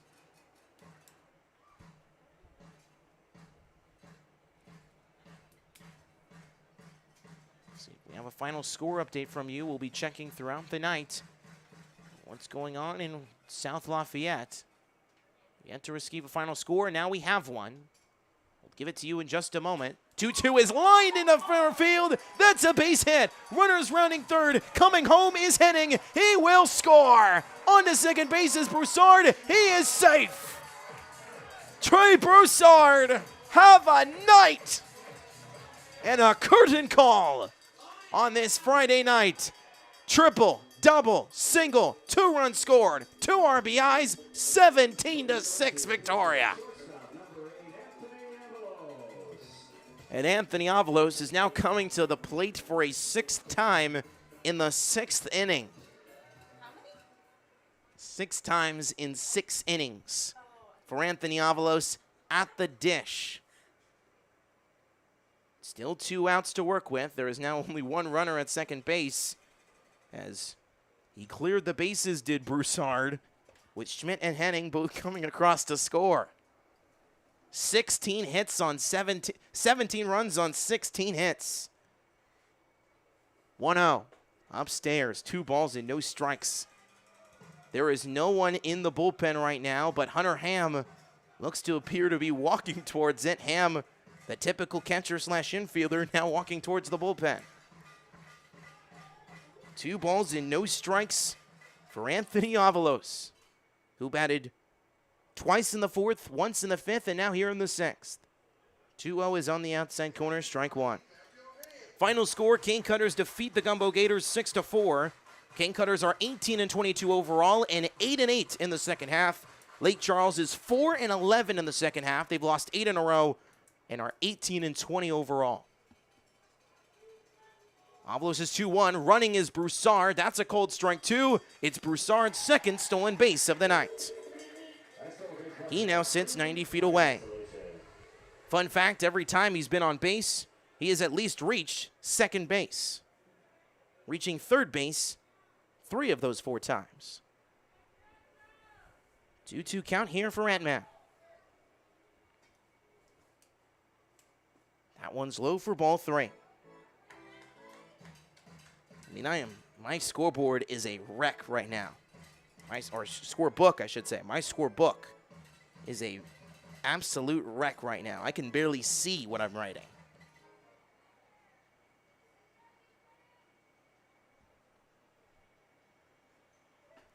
Payoff is on the outside corner for strike 3. Avalos punched down for a 2nd straight time, and the inning is over. 3 more runs come across the dish here in the bottom of the 6th. We mercifully go to the 7th. Trent Nickerson is back on the mound, and we'll give you a full standings breakdown on the other side. Stay with us.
Back here for the top of the 7th inning. Those are the updated standings.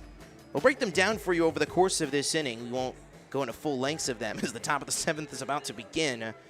And here in this 7th inning, it will be 3-4-5 due up for Seguin. Trent Nickerson back on the mound for his 2nd inning of relief work. As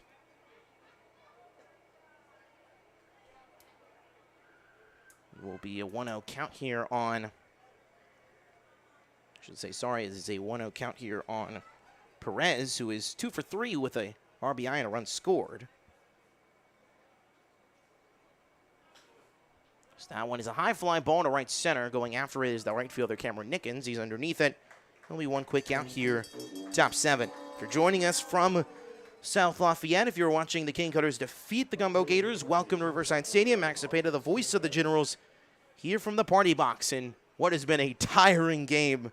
17-6 is the scoreline. The best team in the league is beating down on the worst team in the league with a combined 13 of their 17 runs coming in innings 4 through 6, and have just been beating down on this River Monsters side.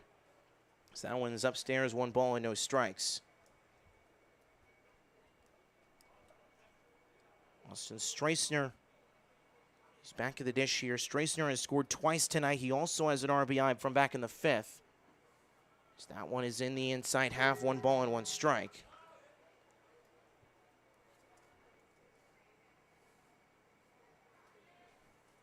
Nickerson, the Sumter native, and Stephen F. Austin Lumberjack.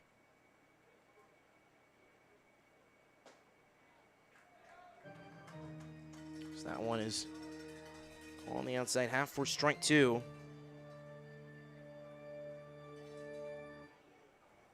My scoreboard is a mess. That is how chaotic this game has been, as another 7 batters came to the plate in that 6th inning that drove in 3 more Generals runs. So that one's on the outside half, 2 balls and 2 strikes. Now here to Streisner, the Baylor Bear, New Braunfels native. Generals with one of their largest home deficits they have had all season, but no surprise it takes place here at Riverside, as that one's low for ball 3. They came into tonight, Victoria, with a plus 66 run differential at home, 144 runs scored, 78 runs allowed. As it stands right now, that number would be at 161 to 84. Do the math on that one to know what the run differential is now. I believe it's going to be a plus 81, or plus 77. Plus 77 is now where the home run differential sits at, and that is a payoff pitch walk allowed by Nickerson. Is now sitting at first base is Austin Streisner. He's reached base 3 times tonight. So now Adam Peavy comes back to the dish, who's 1 for 3 with an RBI single back in the 5th. That is a called strike 1 on the inside half. Great breaking ball there by Nickerson. 6 runs on 9 hits. 2 errors for Seguin. They have left 6 runners on base. Victoria, on the other hand, is that one outside, 1 ball and 1.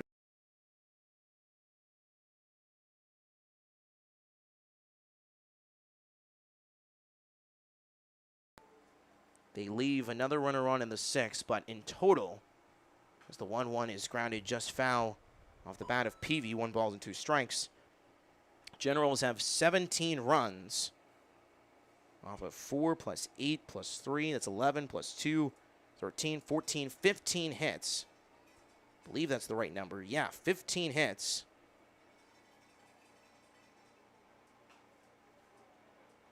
Yeah, so 15 hits, 17 runs on 15 hits, as that's another foul ball. 17 runs on 15 hits, no errors, and have left 10 runners, or no, 6, 8, 10, 11. They've left 11 runners on base, have the Generals.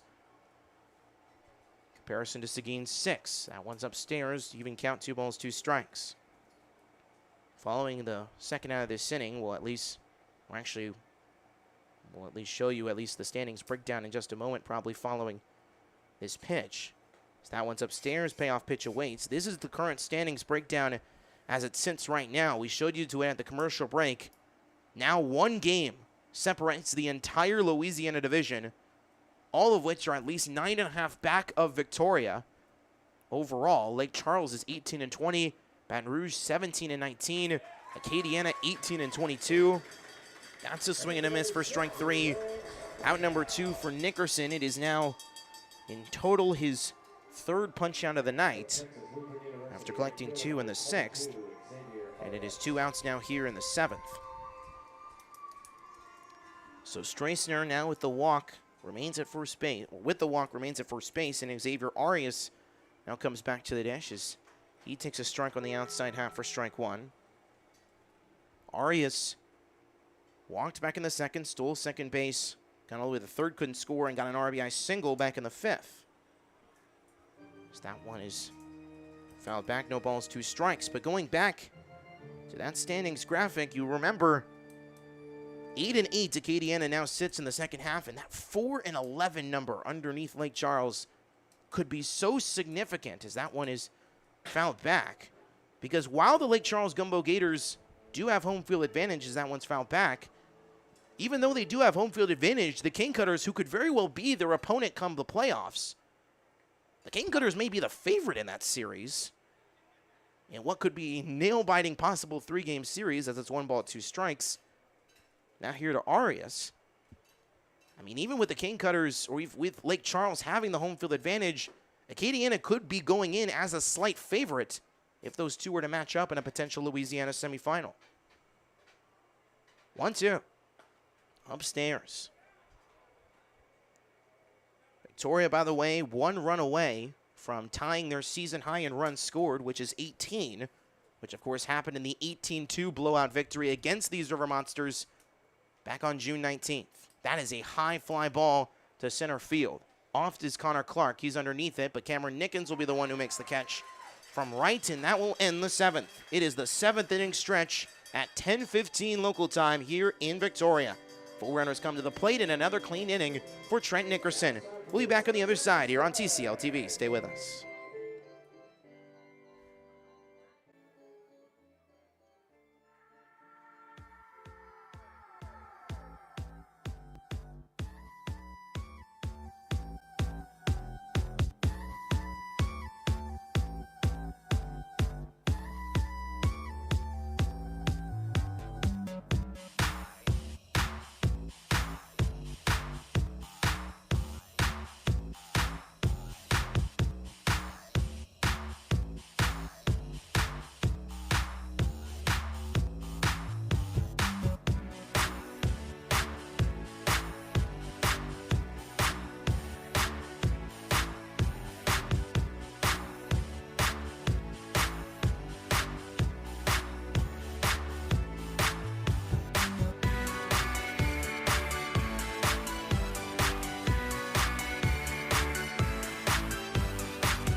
Are the current standings, as we mentioned, across the TCL. The Bombers and Rougarou obviously not playing last night or tonight, and now has forced the standings to kind of be in this massive Modge Podge, not knowing where everything is. Lake Charles and Baton Rouge are now 9.5 back overall of the best record in the league, being Victoria. And a game back now sit the Acadiana King Cutters from the division lead. A team that was 10 games plus under 500 is now 18-22, has won 4 in a row, and is 500 in the second half, 8-8. Lake Charles is 4-11 in the second half. Baton Rouge has played 2 games less than them, but now are basically even. Both sides, Gumbo Gators and Rougarou, 2 games under 500. Acadiana, 4 games under 500.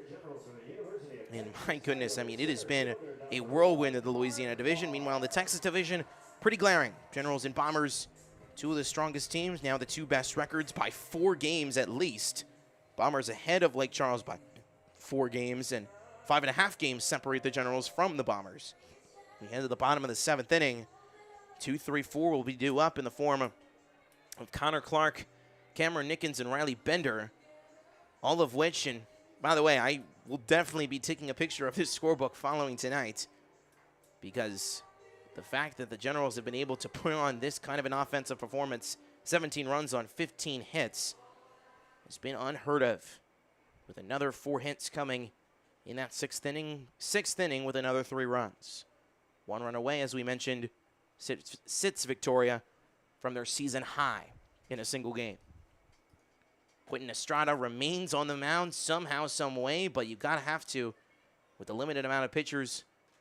If your head coach Tony Perez that you brought on this trip, as that's a swing and a miss for strike 1 by Connor Clark, who's back at the plate for a 6th time tonight. 0-1. Outside. Clark tonight scored twice. He's 2 for 4 with 2 singles. Also has 2 stolen bases. Had an RBI on a bases-loaded walk also in the 6th. 1-1 from Estrada. Outside corner called strike 2. Victoria with this victory will more likely than not get to 28-10.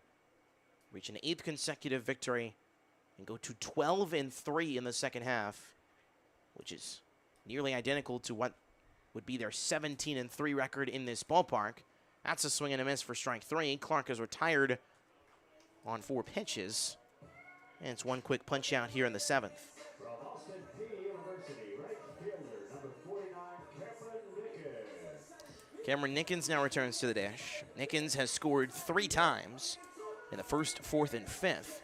Has an RBI double, of course, also. That came back in the 5th. And you may be wondering, like, who are necessarily, like, the top stars, really, of this sensational night? And there's really hard to pin out because there's so many with how great this offense has been tonight. It's almost spread out across the board. You could write a press release for days, pages and pages about the offense production tonight, as that one's low and away against Nickens. 1 ball and no strikes. So that one got away from Vinny Samuel. Riley Bender does sit on deck here for Victoria, and the heart of this Generals order remains in this game. 5 members do sit on the bench, one of them already being crossed out by Hal Perez, but so that one's upstairs 2-0. Mary Mendoza, Diego Diaz, Damian Whitfield, and Evan Aslaxon all sit on the bench for Michael Oros. You'd probably not want to put in Whitfield, obviously, in this kind of a ball game. But those other 3, who knows if they show up in these next couple of innings. 2-0. Outside corner, strike 1. This contest started at 7:09 p.m. We now sit at 10:21, so our time of game has now gone beyond 3 hours and 10 minutes. Every single game of this 4-game series has at least gone 3 hours and 15 minutes or more. So that one is outside. We had 3 hours and 15 minutes on Tuesday in the 3-2 victory.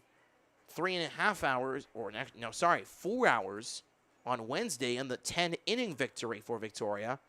And then another 3.5 last night. So in total, we're looking at about maybe 13 hours of baseball over the last 4 days. 3 1s on the outside corner, strike 2. And that just proves to you, even with this wide score line, this is the first blowout of this series. The River Monsters, even for being the worst record in this league, have fought and fought and fought in every single game against the league's best side in the Victoria Generals. As that's a check swing, Nickens goes around. That is back-to-back strikeouts now for Quentin Estrada. It's 2 quick punch-outs here in the 7th. But these 2 strikeouts, even in this inning alone, prove to me as Quentin Estrada has now struck out each of his last 3 batters, all 3 of which being the top 3 men in the order. The River Monsters have talent. They have the guys that they need. The problem is that it's too little too late. That's the problem for the Seguin River Monsters now, as they have now lost or potentially on the verge of losing their 6th in a row. So that one's outside for ball 1. Here to Riley Bender, who has reached base twice and has scored once. But overall, this River Monsters team has a whole lot of talent from Power 5 Division I programs. And the fact that this series has really not gone their way by both outwitting on the part of the Generals side, and even sometimes luck. But especially tonight, luck is not the case with how incredible this offense has been tonight.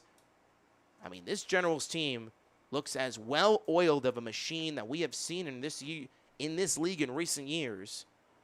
And they are, and you see that, at least that standings graphic right now. We understand that the Bombers, that's a check swing. Bender goes around for strike one. 2 balls and a strike. The Generals, of course, are on the verge of being 6 games ahead of Brazos Valley and 6 games ahead of every other team in this league. And I think it's fair to say, and I can obviously say this as the voice of the Victoria Generals with my unbiased perspective, that the Generals are the unquestioned favorite to win the TCL Championship come August 3rd. Now, obviously, I could be stoned for that statement come 2 weeks from now, depending on what happens in the TCL postseason, because truly anything can happen in that 9 innings and 18 innings of baseball. But as the payoff pitch awaits here for Riley Bender, it is clear that the Generals are head and shoulders nearly above every other team in this league from a depth perspective on both sides of the ball. The payoff is outside for ball 4. Riley Bender reaches base for a 3rd time and for the 2nd time on a free pass. I mean, it is fairly clear, and you can obviously admit it. That's probably me saying the silent part out loud if you're a Generals fan watching at home. But this Victoria side has proven night in and night out. They showed it a whole lot in the second half last year. They're showing it just as much in the second half this season. I mean, there are little to no excuses if you're head coach Michael Oros and if you're this Generals organization to not at least reach the TCL Championship in 2024. Travis Bragg comes back to the dish. He has reached base all 5 times. This is his 6th time at the plate tonight. And he has scored 4 of the 5 times he's reached base. Got to go to the history books to see how many runs scored you can have in one game. Travis may be very well up there in those single game record books with his performance tonight. 1-0. Inside nearly hits Travis. 2-0. See how much longer Quentin Estrada wants to go. As he has remained in this game is actually, you know what? I'm actually going to confuse myself here.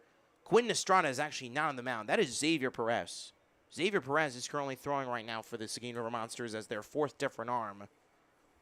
So we probably have some defensive changes as Perez is now at least no longer the designated hitter. So that means possibly Hunter Ham is potentially that designated hitter now, as he is maybe out of this lineup. But Xavier Perez's night has come to an end, or Xavier Perez is now a pitcher at least, as he is now behind in the count 3 balls and no strikes, and he is now pitching on the mound and in the ballpark that he once called home.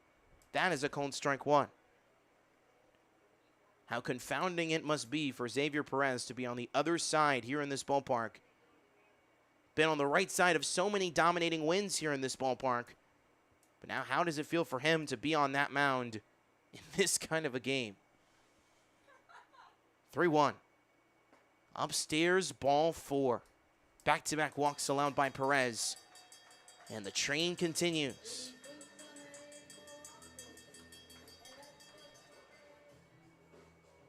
From the University of Texas, Tyler, second base number 2. So now Drew Schmidt comes back to the dish, who has reached base 4 of his 5 times tonight, has 3 runs driven in on 2 RBI singles and a bases loaded walk. Bragg and Bender have now both been walked in this inning, make it now 12 in total for Seguin River Monsters pitching. Up to the back-to-back strikeouts by Perez in this inning alone. That one is low. Great block there. So that one's going to be called from Vinny Samuel, as that will be a ball. Low into the dirt here for Drew Schmidt. Scored in each of his last 2 times when he's reached base. These last 2 times he's scored. High fly ball foul.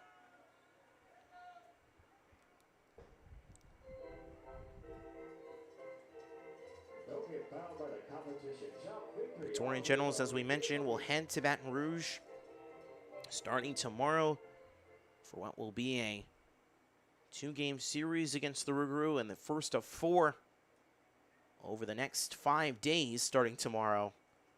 2 in the capital city Saturday, Sunday, and then here at Riverside Tuesday, Wednesday. So that one's upstairs, 2 balls and a strike to Schmidt. Meanwhile, Seguin will head to Southwest Louisiana, continue their road trip, as they will take on the lowly Lake Charles Gumbo Gators.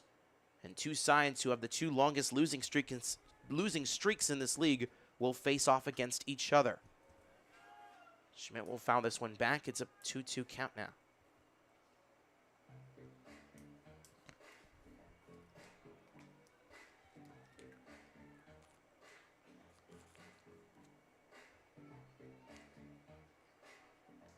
To show you how long this game has been, many of the Victoria Generals players in their dugout have taken off the lawn chairs. They made a stack of the lawn chairs and are just lying on the Riverside Stadium artificial turf.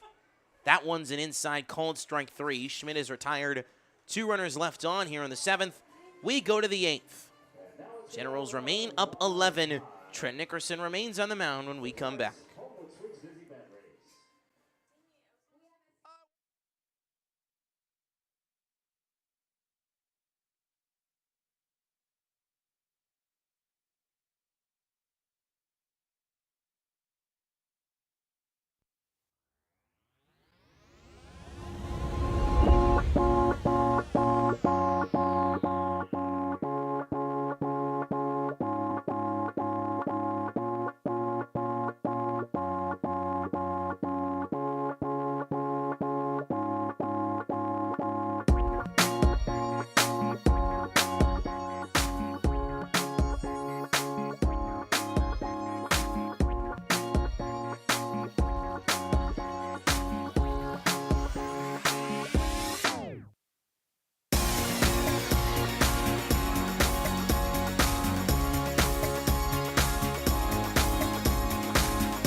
Projected bracket across the TCL, the Bombers and King Cutters now, at least for now, having grasps on the 2 semifinal spots.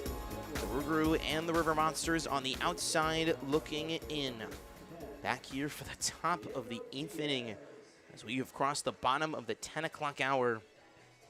For the 2nd consecutive night, we finished at 10:40 a night ago, 10:56 2 nights ago, and once again we will be finishing beyond 10:30 as that one's outside for ball 1 from Trent Nickerson as Gabriel Rodriguez has now entered the ball game. Rodriguez will be coming in to pinch hit for Vinny Samuel. No surprise, Rodriguez with his catching experience. That one's on the outside corner. Strike 1, ball and a strike here to Rodriguez. Gabriel Rodriguez, that is. Not to be confused with Hector Rodriguez. Ball on the outside half, 2 balls and a strike to Gabriel.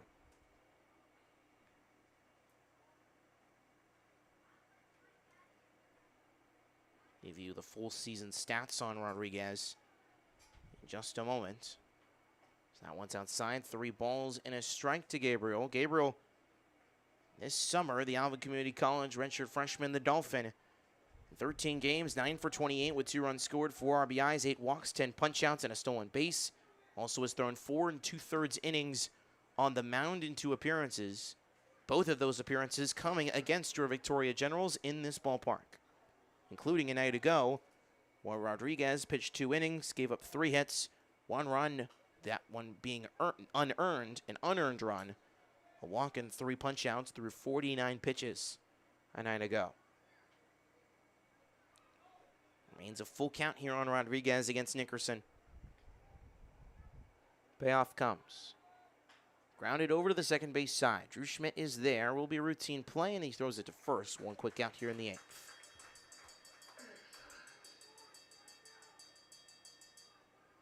This Generals faithful, you got to give a whole lot of credit to them. They have been sticking on their team, even with the, of course, 11-run lead for the home side.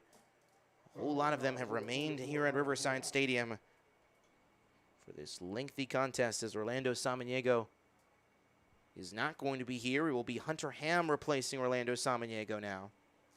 And the bench is now being emptied. The 2 players who were on Seguin's bench have now officially been used. Samaniego has now been subbed out for Hunter Ham, who started last night's contest. That one's lined into left center, but Anthony Avalos is there. 1 pitch, 1 out for out number 2, top 8. Was going to give stats on Hunter Ham, but now he's heading back to the dugout. Chris Bernal Jr. will now come back to the dish. He is, of course, staying in this. He is definitely staying in this game. In left field, Bernal Jr. should say, is 1 for 3 with a double and run scored, both of which coming in the 3rd. That was Seguin's 2nd of their 6 runs. Victoria, 17 runs on still 15 hits.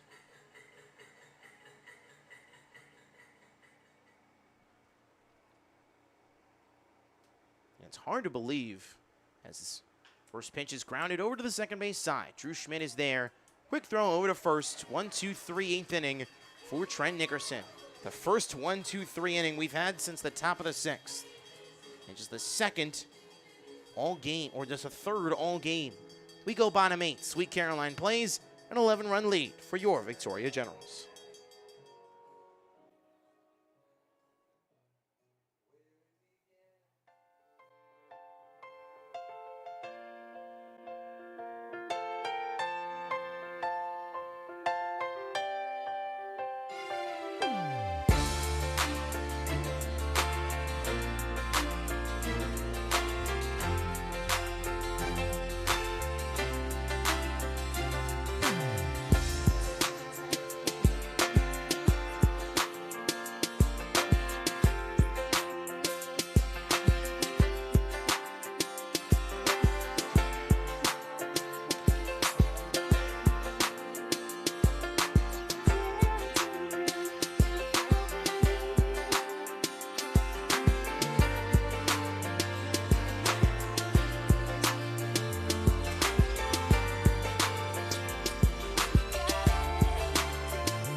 Back here in the bottom of the 8th inning, as the course your standing screen, Victoria on the verge of 28-10, 12-3 in the second half, which could send Seguin to 11-27 and 5-11 in the second half. 17-6 is, of course, still our scoreline.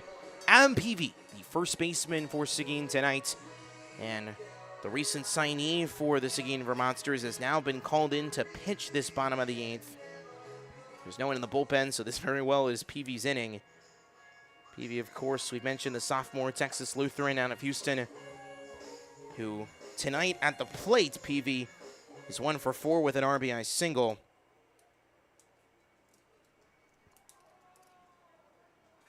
But now we'll be facing here in the Victoria order 7-8-9, with Mark Henning leading things off. Supposedly, yes, it is still Mark Henning. We're going to make sure it is. So that one is on the inside corner, called strike 1. Peavy has not pitched in collegiate baseball, at least in his collegiate career. Yet to pitch at Texas Lutheran. Probably his first time on the mound since his time at Memorial High, as that one's inside for strike 2. Henning, Perez, and Broussard will be the ones due up, but it looks like Broussard has been taken out of the game as Diego Diaz is wearing a batting helmet. No surprise, and obviously it would be shocking to think that the one man who is now being benched out of this game in the General's order is the man who made his debut tonight. As that one's grounded perfectly fair down the right field line. Mark Henning is just as shocked as anybody, as Henning is going to say that he thinks the ball hit home plate before it rolled down the first base line. It was perfectly in fair territory. It was along the grass and would be a routine ground out for the first down to this bottom of the 8th. But home plate umpire and the umpiring crew having a discussion here to see if Henning is indeed retired. It looked, at least by my eyes, that he grounded out. And we'll see what the official call is as Henning sits at the box, and looks like they're going to overturn it. So no call of an out here. It will remain in no balls and 2 strikes. Henning looks like at least hit home plate the ball did before rolling into fair territory. So he remains down to 2 strikes here against the first baseman, Peavy. Hunter Ham now sitting at first base, replacing Peavy. That one is fouled back. Still no balls and 2 strikes. The Monsters, we mentioned, they head to Southwest Louisiana tomorrow to begin a 2-game set with the Lake Charles Gumbo Gators. In a matchup between 2 teams who have lost now, who could be potentially losers of 14 consecutive games. My goodness.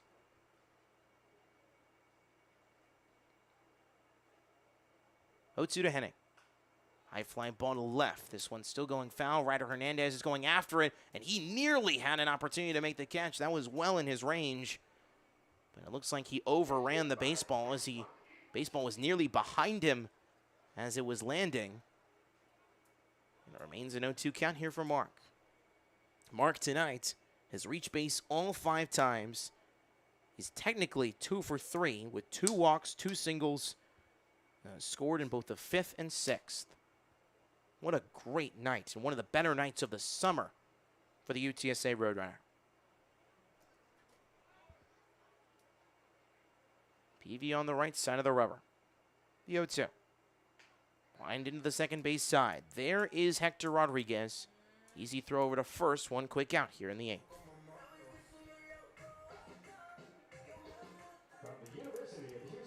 So now Hal Perez, hometown kid, will now get an opportunity here as Perez will bat for the 2nd time tonight. Perez collecting an RBI ground out with the bases loaded the last time he was up. For Perez's 10th RBI of the second half and his 9th of the month of July.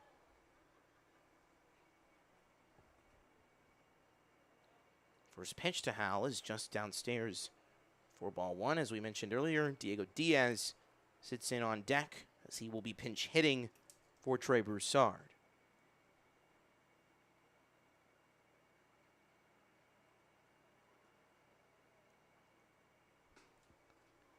That one is on the outside corner. It's still 2 balls and no strikes from Peavy. As I mentioned earlier, the Generals have now gotten to a point, every single chair, it appears, on that third base side has been taken away. It looks like one player is still sitting in a chair. All of them are just sitting on the artificial turf at this point. as that one is a fair ball. Hal Perez softly grounded into. On accident, it looks like he appeared as he half swung at the breaking ball from Peavy. And it is 2 quick outs on 2 quick ground outs to the second base side, or to the right side of that infield. And it's 2 quick outs here, bottom 8. Diego Diaz now back at the dish, or Diego Diaz now at the dish for the first time tonight. We mentioned pinch hitting for Trey Broussard.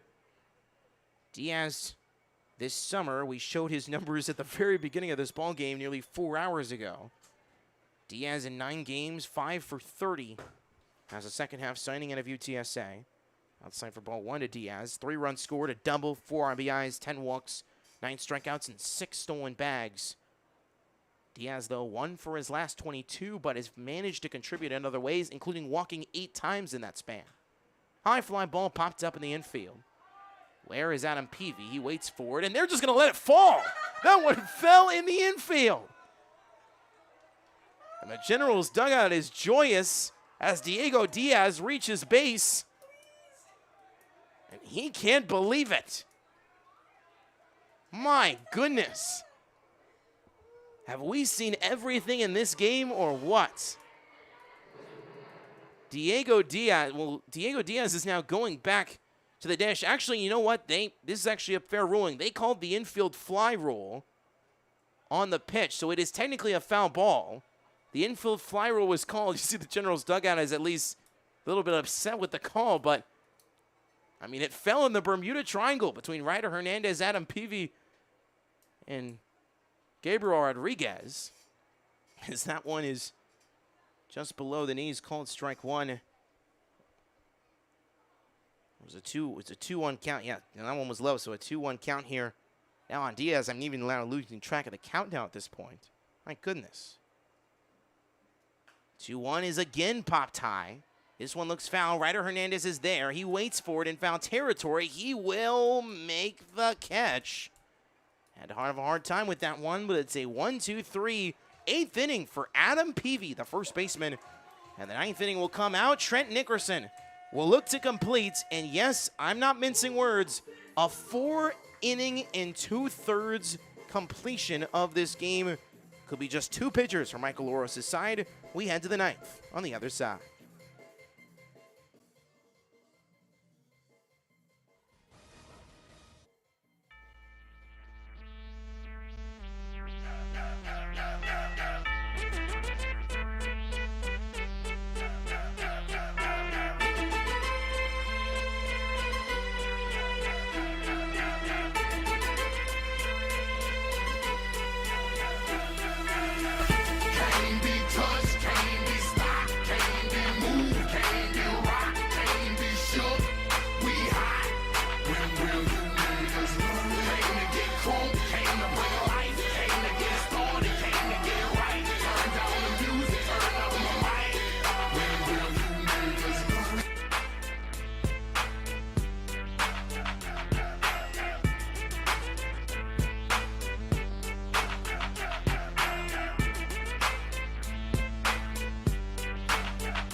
Here for the top of the 9th, following our friend Roy Jones Jr. Victoria up 17-6. You see the upcoming schedule on the road at Baton Rouge starting tomorrow, Saturday, Sunday, in Southwest Louisiana for the Gumbo Gators on Monday night. And then, of course, the Gauntlet. Home for Baton Rouge Tuesday, Wednesday. And then the 4 games set with Brazos Valley, which should be incredible to end the regular season between, right now at least, the clear 2 best teams in this league. As that one is fouled back by Ryder Hernandez. Top of the order, 1-2-3 will be due up for the River Monsters here on the 9th is Trent Nickerson, who came into this ball game back in the 5th to replace starter Miles Clack and has remained in this game ever since, as he has put up nothing but zeros on the scoreboard. Nickerson, probably an unsung hero tonight, even with the large lead that he's had to deal with from what was a obviously 8-run lead that expanded to an 11-run lead, which is where it sits right now. He has been the stalwart on the mound ever since, as he probably won't be pitching until sometime middle of next week, you would think, or maybe even the end of next week during that Bombers series, where he could be needed, as he's ahead in the count 1-2 against Hernandez. That one is just low. Hal Perez blocks it up, 2 balls and 2 strikes. Diego Diaz, it appears, replacing Trey Broussard in left. As looks like the rest of the defensive alignments have stayed the same, as that one's fouled back, remains 2-2 against Hernandez. You're staying with us as we near the 11 o'clock hour. For the second time in 3 days, we finished at 10:56 on Wednesday in the 10-inning contest. We could be on the verge of a similar finish tonight. Trent Nickerson picks up a punch-out to begin the top of the ninth. And it's one quick out. The Generals are 2 outs away. For Nickerson, it is his just 4th punch-out. 2 in the 6th, 1 in the 7th, and now the first here in the 9th. In total, it is just 6 punch-outs in total for Generals pitching, which is hard to believe, even when your pitching staff put up 6 runs tonight. 1 ball and no strikes here against Hector Rodriguez as he grounds this one into center field for a base hit. Rodriguez with an innocent base hit here in the 9th with 1 away. Rodriguez has now reached base 3 times tonight and is now technically 2 for 4 on this Friday. Xavier Perez, who pitched the top of the 8th, or pitched, I should say, no, sorry, pitched the bottom of the 7th, I should say, is now back at the dish as a pitcher/designated hitter. Hard to label what he is now. So that one's on the outside corner, called strike 1 to the former Victoria General. Perez tonight, another 2 for 4 night. Run scored in the 5th, an RBI single back in the 3rd. He's got 4 RBIs in this series against his former side. So that one's grounded up the middle. This could be 2 to end it. On to second for 1. On to first. Ball game over.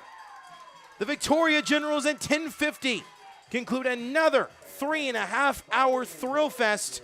But this time, it was all Generals from the 5th inning on, it felt like, as they scored 13 of their 17 runs between innings 4 and 6. And they win it tonight by a final score of 17-6 as they sweep the defending champion Seguin Vermonsters in what probably is exacting revenge from losing that postseason series 11 months ago. And the Generals have now won 8 consecutive contests as Michael Oros and Moses Molina shake hands.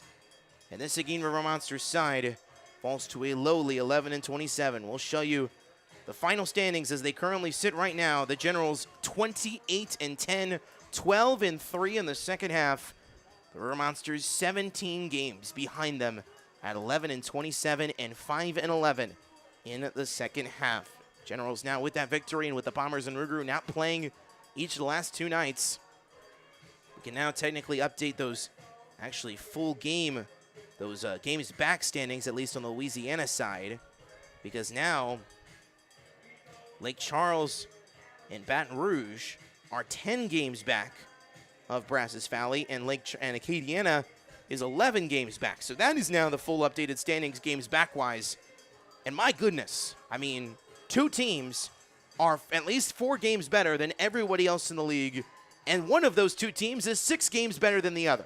I mean, it is just unbelievable, the separation between the Bombers and Generals right now from the rest of the league, and the dogfight that is going to be happening in the Louisiana division over the next 9 days to determine who is going to play those Lake Charles Gumbo Gators in the semifinals. Hopefully we have our final back score here before we sign off, as we should have it in any moment now, as we do indeed. 17-6 was your final. 3 hours and 41 minutes is your time of game. General 17 runs on 16 hits, no errors, and 13 runners left on. Seguin 6 runs on 10 hits, 1 error, and 6 runners left on base. Stars of the show, Drew Schmidt, a 3 for 5 night with 3 runs driven in and 2 runs scored. Travis Bragg, a 2 for 2 night with 4 runs scored and 4 walks for the future Texas State Bobcat. And Trey Broussard, a 3-for-4,